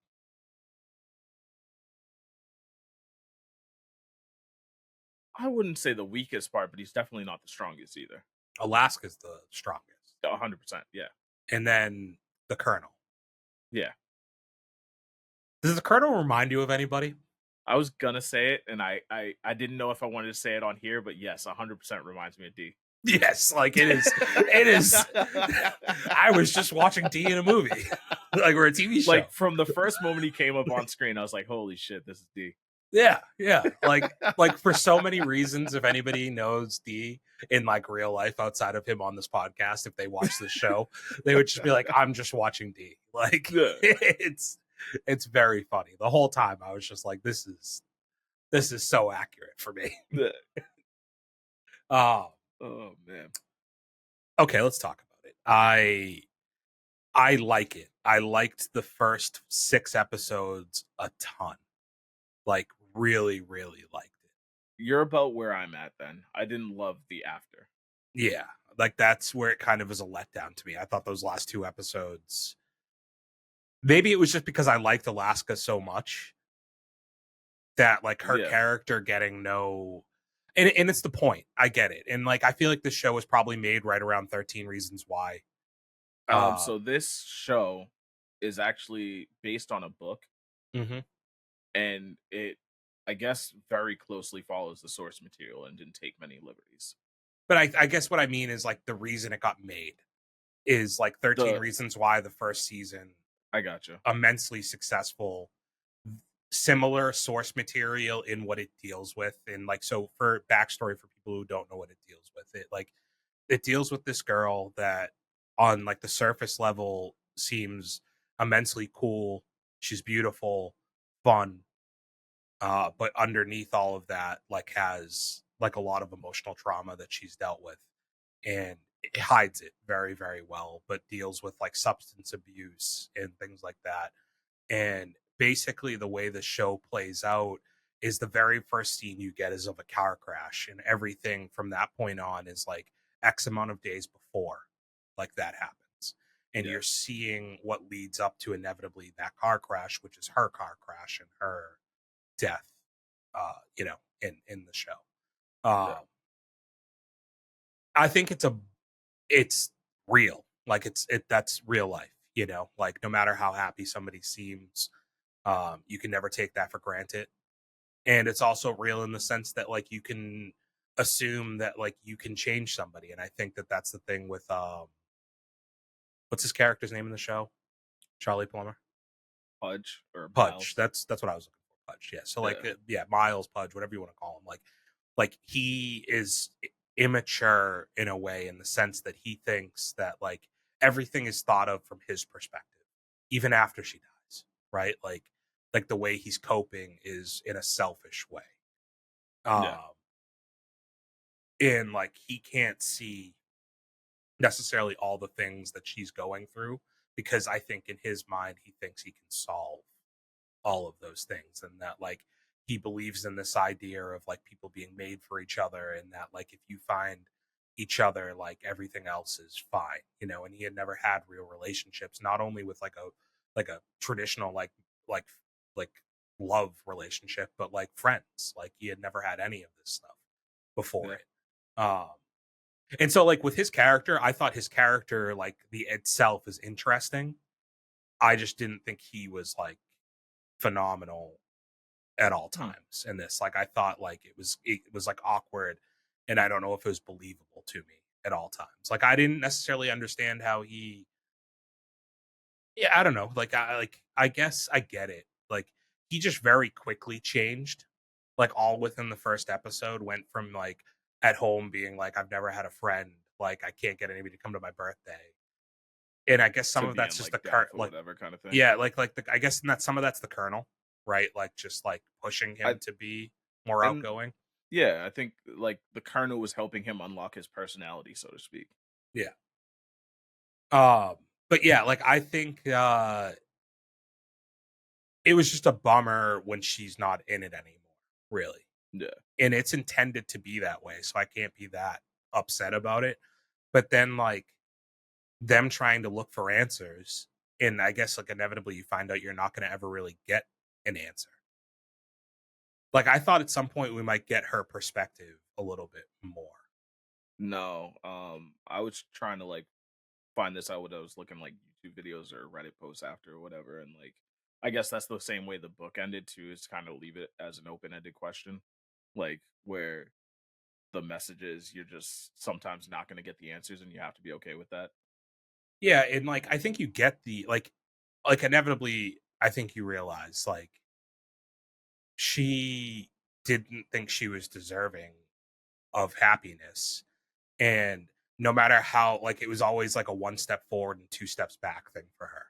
So she gets Yeah, Miles and she's incredibly happy, does the to be continued thing, but then answers the phone, and it's not that like the boyfriend, she forgot the boyfriend's anniversary. It's that like she found happiness for 1 second and it allowed her to forget about her mother, yeah, you know? Which is deep. I think I thought the funeral scene was emotional. I think you felt for both you know, Miles, but I think I felt even more for the Colonel because I think there was just a longer relationship there. And I think yeah, that their characters had gone through this thing. yeah. Because Uh Miles almost took the loss in like a selfish way, yeah. whereas the Colonel, like leading up to the whole thing of like his mother, like building him up and being like, "You're better than this. Like you have a goodness in you. Like you care about people," and then he loses her, kind of thing. Like that Yeah. definitely, I think, hit a little harder. And like yeah, his anger towards everything and like how he deals with that. Um yeah, I thought that like his character was the most interesting in that regard, but they both were coping in kind of the same way of like the way we're going to deal with this is by trying to figure out the answers to what happened. And like at the end of the day, you don't get like a satisfying answer, but I thought it was satisfying like them hugging at the end, Yeah, like at the crash, like finally being able to go to the crash site and like hug and like see it, you know. and Did, in the end, I think it was intentional for yeah. as far as the side of it I fall on. Yeah, I think it was in the like overall it was very good. Like I think it was just a sad, like it's tough going like with shows like that that don't give you a happy ending because you're not left satisfied, I don't think, because it's a sad ending. And I think Yeah, we're built with media like movies and TV to expect happy endings. I can And appreciate the things that don't give me a happy ending though. yeah, sometimes it can be better for that reason, you know, Yeah, because it's more like like don't real. cheapen everything else by trying to give me a happy ending. Yeah. Yeah, and like I liked like him still seeing her and like, like looking for her in places, and obviously the name of the Yeah, show, like I get it. One other character I want to highlight, I the loved the teacher. teacher. Yeah, like he Yeah, was he was that's fantastic, that's man. Ice Like from Paid in Full. yeah, okay. I did not know that. Uh he's he was very good, dude. He was really Like good. Yeah, just like and like and it wasn't all like uplifting. Like him telling her, like him going like Pudge going to him because he understands losing like a loved one, and him not giving him like some kid answer about it all getting better, and kind I of just love being like, his like whole like it is what it is mindset. Like yeah, like it like we're all gonna fall apart, and like the yeah, way he explains that like no, like death is gonna happen, well, like for everything. It's not just as simple as human beings. Like it's like the chair you sit on. It's like the fucking car you drive. Like everything falls apart at some point, and like the sooner you realize that and just live for like what it is, like the better you are, yeah. like I appreciated those sentiments. um there was one other thing that I had in my head that I forgot. um fuck. Well, I'll throw away a little quick I know throwaway what it detail. is. Okay, hit me, but I know what I In the would say. cafeteria, they were very excited about these fried burritos that they called Bufritos. Yeah, That's just a isn't that fucking just a chimichanga. chimichanga? Yeah, Yeah. yeah, it's just a chimichanga. Damn. The thing I was going to bring up, nobody ever questioned the dirty macking that happened. You know what I'm talking about? You're gonna have to remind me. The cool ass Asian dude dirty macking with Lara and not Oh, ever asking right. for permission. Was it really dirty macking though? Brother, I that think it's just a break of the code, but like it's a break. That's dirty macking. dirty macking is when you dogs your boy to try to get at someone he's been with. He got with her. We also didn't We talk don't about know the how. fact that Miles in one night got a blowy in a limo and banged a girl. Like like that's a goat move. Like that's a super bad moment. he got a blowy in the back of a limo, broke up Yeah. with the girl an hour later, and then hooks up with Alaska. Funnier hooks up with the girl they went to ask how to get a blowy. yes, dude. Like I was like the whole time when he went to break up with her, I was like, bro, you're not gonna break up with this girl after she just gave you top in the back of her own limo. Like you're not gonna do that to her right now, right? And then when he goes to like hook up with Alaska, I'm like, you're not gonna hook up with this girl after you got top in a limo and broke up with your girlfriend, who you like knowingly. You knew you wanted Alaska the whole time. He was hard on for her the whole time. manipulated. Yeah, you manipulated Lara into thinking you wanted her, and you were tricking yourself at the same time. Like I understand that, but Like he was thinking like, oh, I'll just go with this because I can't have that. yeah, I don't want that because she doesn't want me, and like I'm gonna ignore it, and I'm gonna try and push it down. You know, yeah, like I mean, good for him, but Asian dude never showed interest, and I don't want to keep calling him. Do you know his name? I actually really liked him. He's cool as fuck. I love when we talk to yeah. me. Yeah, like I like when you got like the cool ass Asian. I love that when they throw those into the gang. He was cool as fuck, but like he like a week after his boy was hooking up with her, cuddles up to her when she's in like a low moment and like is already with her, and like Miles, you can tell like Miles is staring at him at points being like, yo, is this what's like, happening right now? Like, all right, dog, that's what we're doing. Like you didn't even say nothing. Yeah, I thought that was a little crazy. There's plenty of girls at that camp, dude. Yeah. I overall thought like all the like chemistry was really good though, like between them. Yeah, I think they built Between, really like, well throughout the show. Love triangle or whatever, yeah. Yeah, and like I thought the whole crew.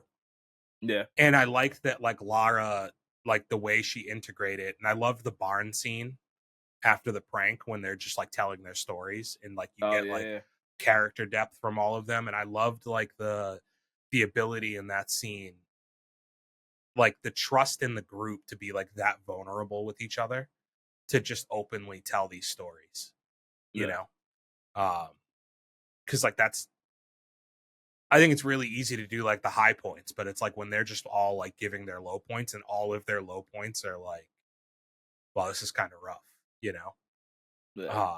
And you get it, like Alaska brought the whole thing up to finally like she wanted to tell them but didn't know how to tell them, kind of thing. Yeah. And then after she says it, she's just like, all right, so I win, which she did. And you know, and like obviously like tries to bait it outside to get Miles to tell her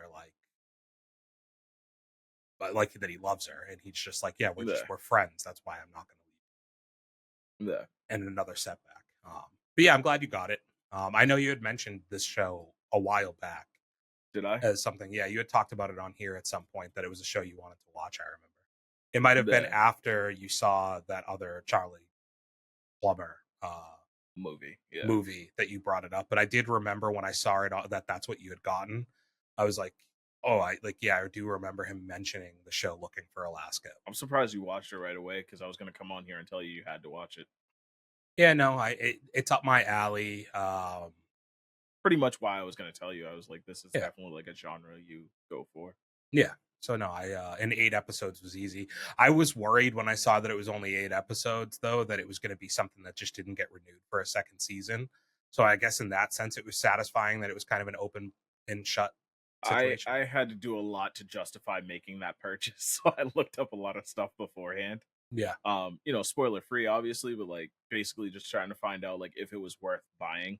And one of the things I saw was like it's a mini series, not a show. You know what I mean? Like I hate when these miniseries get presented as like season one. Like, why does it have to have a season title? It could just be this is the season, like this is the mini series or whatever. But basically, it was they wanted to break out the finer details of the book, and they weren't going to be able to do that in the movie without making it feel like rushed. So they did it as a mini series. Okay. And I think I love miniseries. Yeah, I mean, like they're higher production. I feel like really good storytelling, and again, like there's a finality, so you're not left like wondering, Yeah, or like wanting more necessarily. Yeah, and not in a negative way. Like it's just like, hey, like I got a full story out of this. like I got what I needed out of that. Yeah. And I didn't have to watch 170 episodes. You're still traumatized by PLL, huh?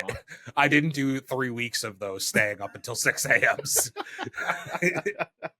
to get to this. Oh god! I did one day.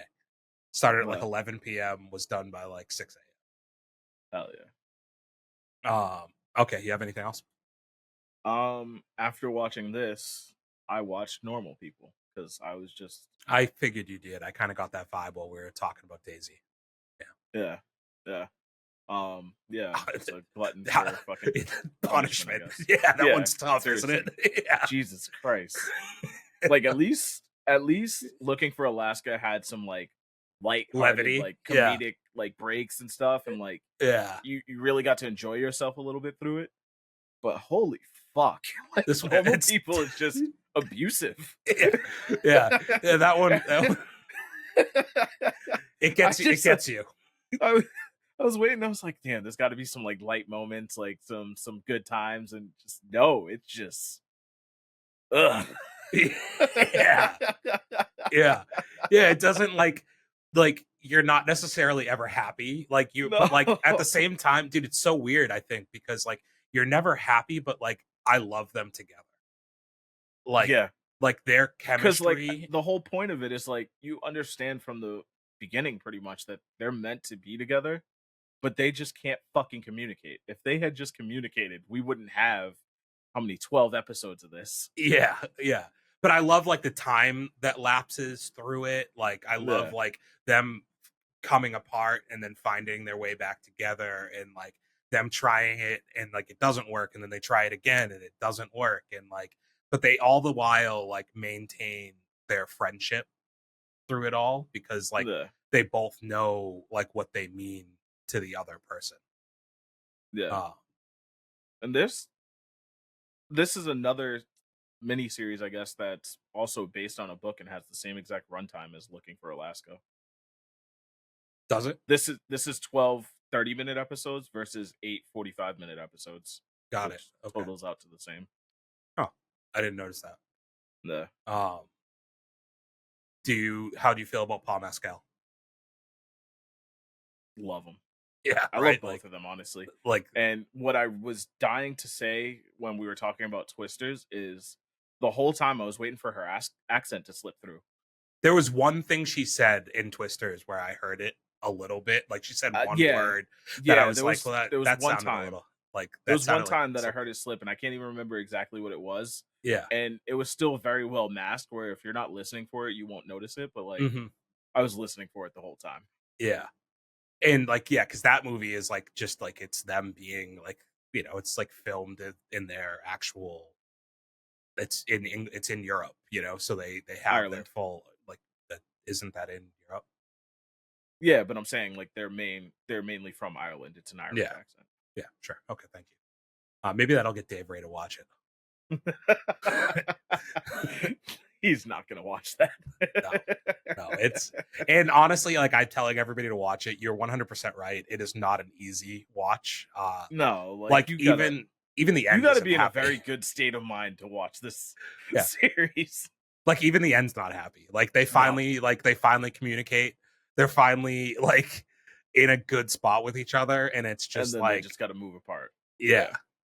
But I think like it's appropriate, and I think because they've gotten through so much up until that point, that ending, it's like you're left to make your own. They've talked about this like in post, like you're left to make your own interpretation about what that ending is.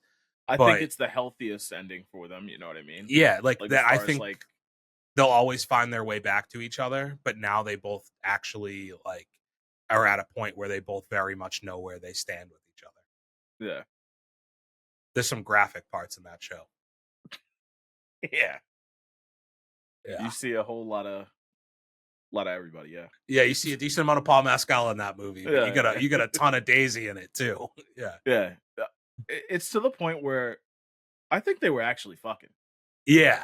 Yeah, I'm pretty Like, confident they were. there's some scenes where it's like, there's no way you film this without them actually fucking. Yeah. How do you fake that? Yeah, and it's like it just shows you the difference between European filmmaking and American filmmaking, because it was just like there was just scenes where they were naked for the sake of like we can just be naked, you know? And like, that was one of the things I had read where, like, I guess Paul Mescal and Daisy came to the conclusion that they had to be naked for majority of this because they had both read the book before making the movie, Mm-hmm. and they basically said, like, throughout some of these scenes they could only envision the characters as being naked even though it wasn't outwardly stated, and it would have killed the tone. Yeah, I think that is also like symbolism in a way, because like both of these roles are very vulnerable, and like how can you be more vulnerable than like just like doing these things like having like super vulnerable conversations but also doing them basically like nude the like whole way through them, you know? Yeah. um yeah, like I don't know, like it's been a while since I've watched it, and it's one I always want to watch again because I love the two of them so much, but it is like it's such a heavy show to watch I've that watched it it's a once and I lot. don't know if I want to put myself through that again. Even like the thing with the friend, like Oh his, yeah. you know, like Like when he even passes, that, yeah. yeah, like that's like tough, like because that's also, isn't it, Yeah. you know? They said it was. Yeah, like it's like, and it's like this guy like again putting on like this face of being like happy Yeah. the whole time, you know? I'm glad you watched it, dude. Yeah. Yeah. And now I wish I watched that before I watched Looking for Alaska. yeah. Yeah. Cause like, at least again, Looking for Alaska had some like light moments to Like it. levity to it, yeah. Yeah, exactly. Whereas like this just breaks you down. Yeah, like it'll make you cry, it'll just make you feel fucking sad, like every episode you think you're getting somewhere, and it's just like it just kind of like Yeah. falls apart again. Which, I mean, also speaks to just like the level of acting in this. Like they Mhm. really like, and storytelling for that matter, right? Like they really like bring you into like this relationship, and you feel all the like peaks and valleys of it. And it spans like what, like 10 years, Something like that, yeah. you know? I don't Like think it it's was that long. no, but it like spans high school through Like their college. senior year of high school through like college, but I don't and then like them just getting out of college, I guess, where he gets offered the job in New York. Her relationship, one more thing on it, her relationship, now that I'm like, because I'm like slowly like remembering stuff from it, Yeah. her relationship with the guy who was like the painter was fucked, dude. Like that's maybe the saddest part of the whole show. The painter? The photographer, not a painter. Yeah. That yeah. might be the saddest part of the whole movie or show, honestly. Yeah, that was kind of one of those like she doesn't know what she wants kind of thing. I think it's more of like I don't. It's like that dealing with not feeling like you deserve it. Like I Maybe, think that yeah. like she was trying to feel something so badly that she was willing to get her like let herself get treated that way. And finally she has this moment where the guy is like hitting her and like has her fucking tied up and is like I've had enough. And it's worse how quickly he flipped a switch and was just like, yeah, if that's what you want, I'm game for it. Yeah, yeah, and like became like Because like he seemed like a super nice guy, and then all of a sudden was just a fucking scumbag. yeah. Yeah, like you just figured out like that's what his impulses were, and like she was okay with it for a while. I think But they destroyed each other, to be honest. yeah, which is kind of the story of some of this Yeah, yeah, show, yeah. you know. Uh, yeah, fucking what a show, man. Makes you looking forward to Gladiator 2 more now? But he's just gonna be out here dick swinging and fucking. Oh, I imagine there's got to be dick swinging for the time period, right? But I was just saying more so like because you know what quality of actor that dude Yeah, is yeah, now. Like he's gonna yeah. like I just think like he like like I've said it a few times when I've talked about him. Like the reason he's getting roles like that is because people saw normal people and were like, dude, like I felt everything in that show, Yeah. you know. Okay, you've had a long list. You got anything else? That was actually all I had because between normal people and looking for Alaska, that was 12 hours of my life. Yeah. Um. Okay. Well, I went to the movies again. Yeah. What else did you see? I went to Causeway. Oh, okay. How are the laser projectors? Because I've been curious about that. Didn't get to see one on a laser projector. I thought they were all laser projectors. Nope. What? No, there's like three theaters that aren't, and what I saw was not. Well, then what was the point of going there? Well, I've unlocked a new genre of movie, Dante, and we're also in the Kill. boat now where we've seen what? What'd you go see? What'd you say? I said Kill. Is that a genre? Well, no, it was that Bollywood movie that came out that No, I was kind of curious I've about. actually determined I don't think I like Bollywood. Yeah. I watched a couple Bollywood trailers and I was like, yeah, it's not for me. It was an action movie, so it didn't look like it was going to be too like dialogue heavy. So I thought I'd But they be just go interested. over the like I just think everything with Bollywood ends up in like some weird like supernatural like they have like superpowers and like it's Oh fucking yeah, true. weird. Yeah. Yeah, like I just it's all too like it's over the top for me. I don't know, not interested. Because it's not actors that I recognize. So first of all, I took public transportation, which I haven't done in like 10 years. I I I couldn't be paid to. it was nice, dude. I liked it. I took I hate red people. line. I took red line to green line. There nobody really sat near me. It was cool. When I took on the way there on the What red line, time did you go? the showing was at 11:40 on Tuesday, so I took the train at about 10, I guess that's a better and I time. walked in Not as a the ton of movie was people. starting. Yeah. So when on the way there, I sat in the seat on the red line where there's no seats next to you. It's got like the handicap space next to you, so it's Yeah. just a Yeah. single seat. So like nobody was really near me. There was like a person who stood in front of me or like to the right of me at like one point. Um, but like whatever, I had my headphones on. It was nice. I could just like throw my headphones on and do my thing, you know. Uh, Yeah. so it was a nice change of pace. I haven't like done that in a long time, so I liked that. Have you've not gone to the theater yet, right? No. So it kind of reminds me of what's the theater that we saw Bad Boys in? Oh, assembly. Somerville. Assembly. So it reminds me of Assembly a little bit because you walk in and you actually have to go up a floor for the Okay. theater itself. And there's like 2 floors worth of theaters. Like the one I saw though was on the first floor. Um, no cashiers for your like popcorn and drinks. It's all kiosk. You order on like a app on Yeah, a mobile kiosk. kiosk. Yeah. Yeah. Uh, no thing for you to butter your own popcorn, which I didn't get popcorn, so it didn't really matter. I just got a drink because it was early. What? But I They looked had to have around. had it somewhere. You No, should have they didn't. asked. I looked around. I didn't. So they butter it for you. I'm pretty sure. Um, Whack. that's an L. I know that's not good. Whack. Full bar. That was cool. Like Nothing's gonna beat Apple Cinemas that no, experience. never again.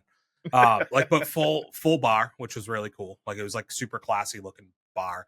And then they had tables next to the bar. On each table, like one had a chessboard, like another one, like they each had little games, like board games and stuff like that on the tables and like the bar area.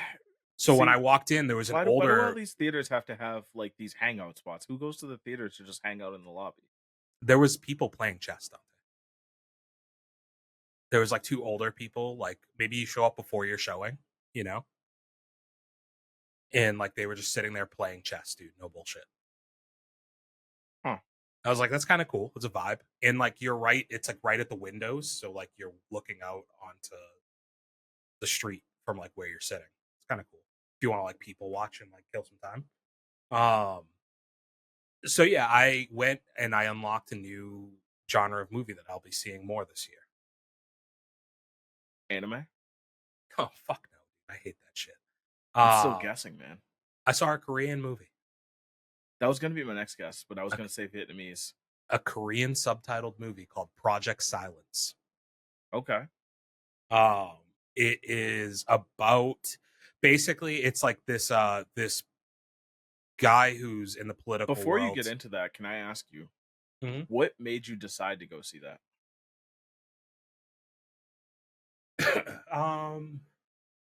Well, a couple of things.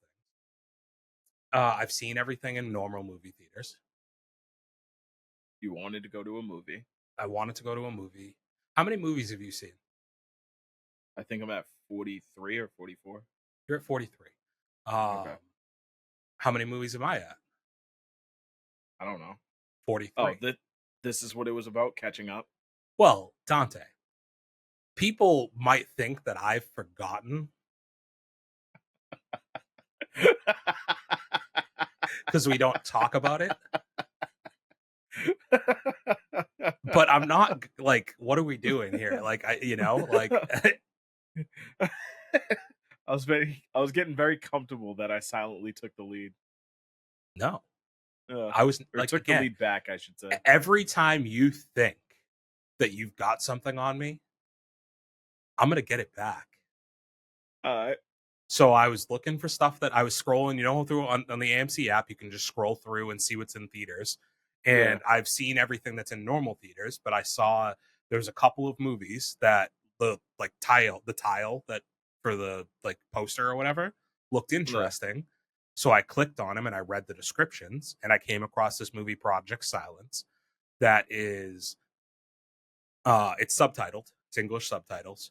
And it's basically this guy who works for the Department of Defense in Korea, and his boss is trying to be the next president.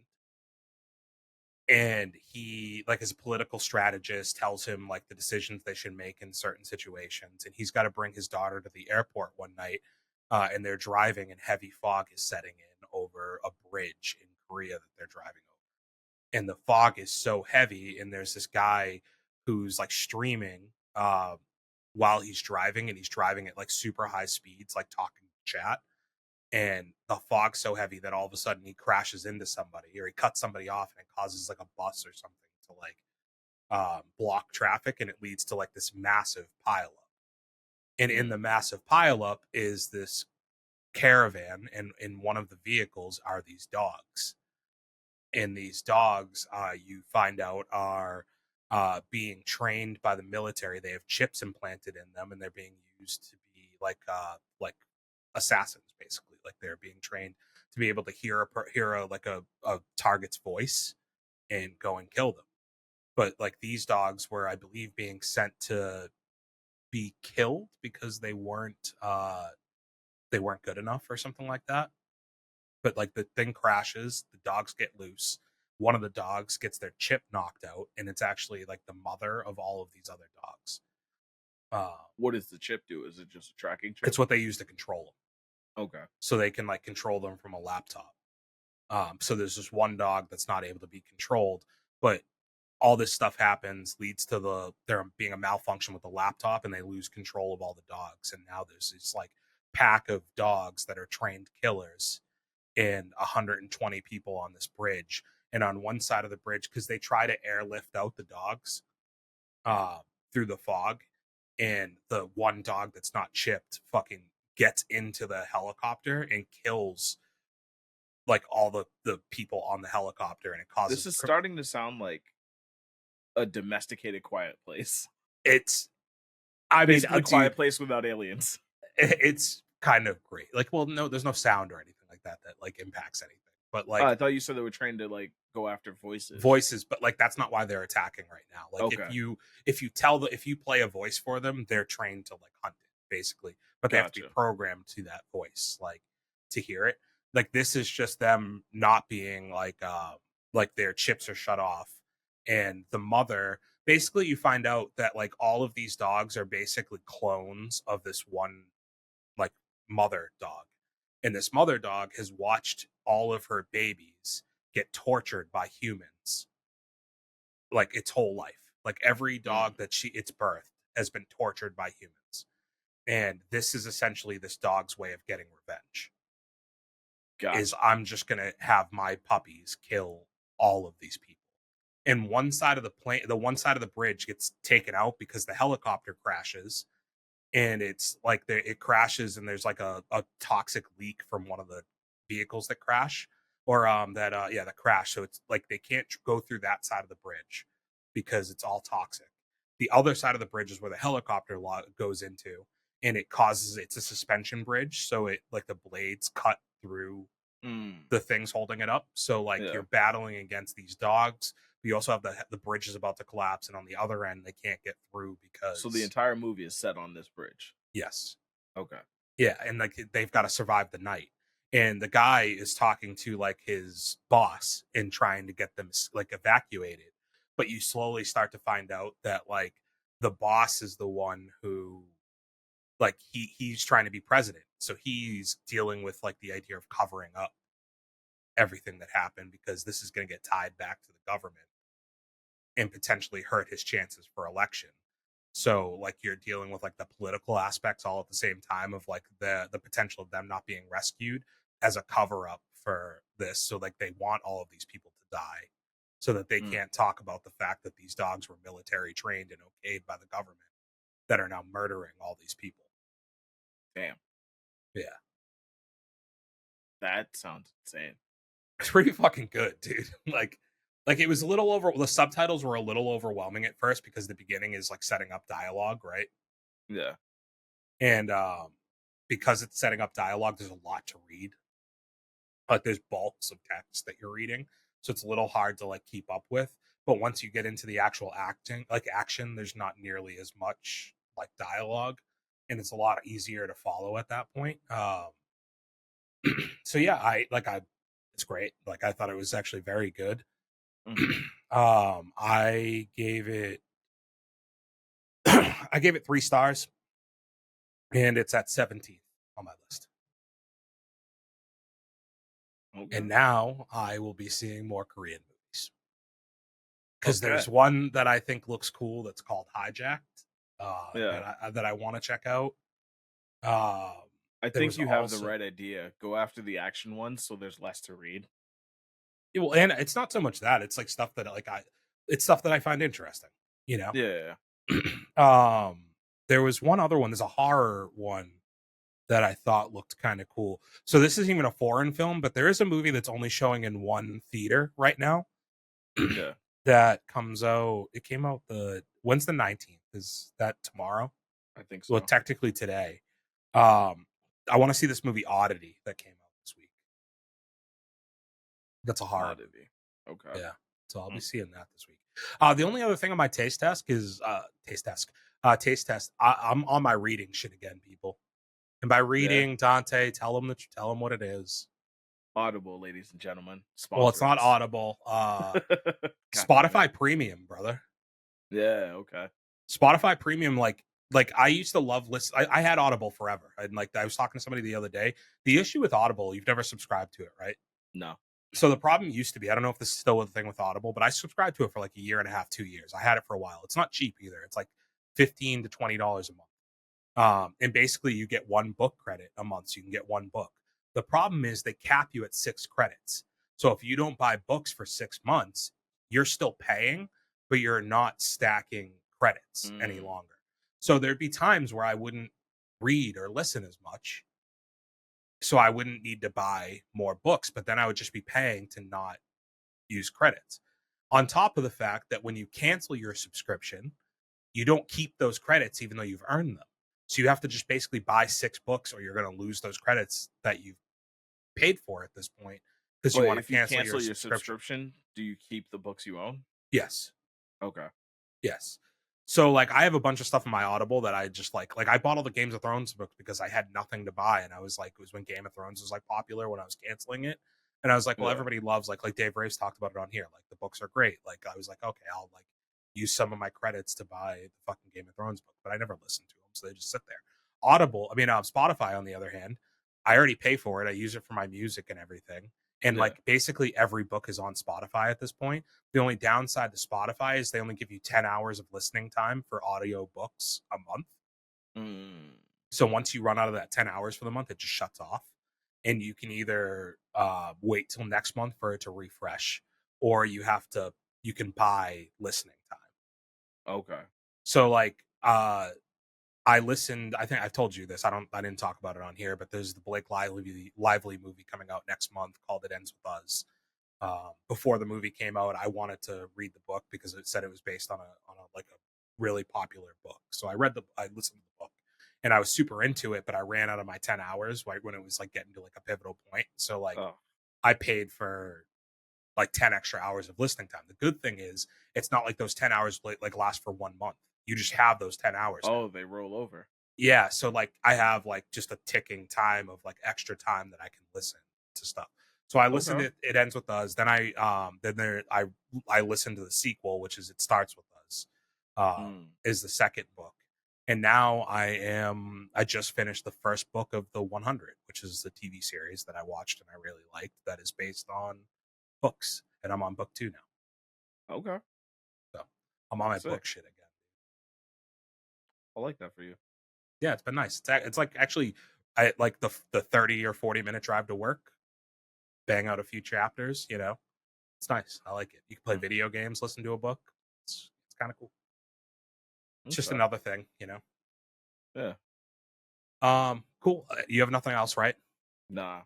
We're at a super good pace, and I'm sorry, everybody. We hit the taste test and like definitely definitely hit a little bit of a wall here. But if you've made it this far, we appreciate you very, very much. I don't think we hit a wall. We drove through it. But yeah, very true. Very true. You know who the perfect sponsor would be for us, Dante? Who? AMC. Yeah. Showcase. Regal Cinemas. Patriot Cinemas.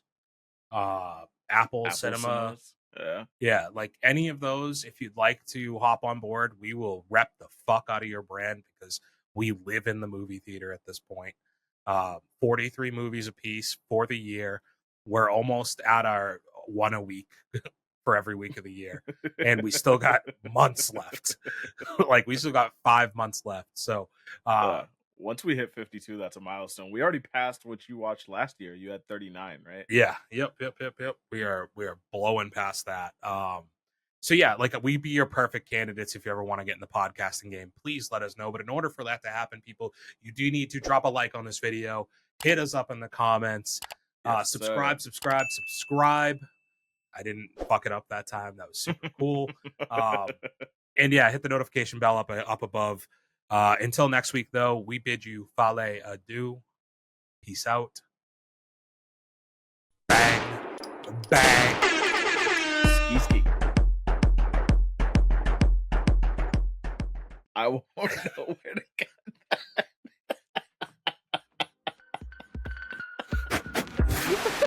For those with good taste.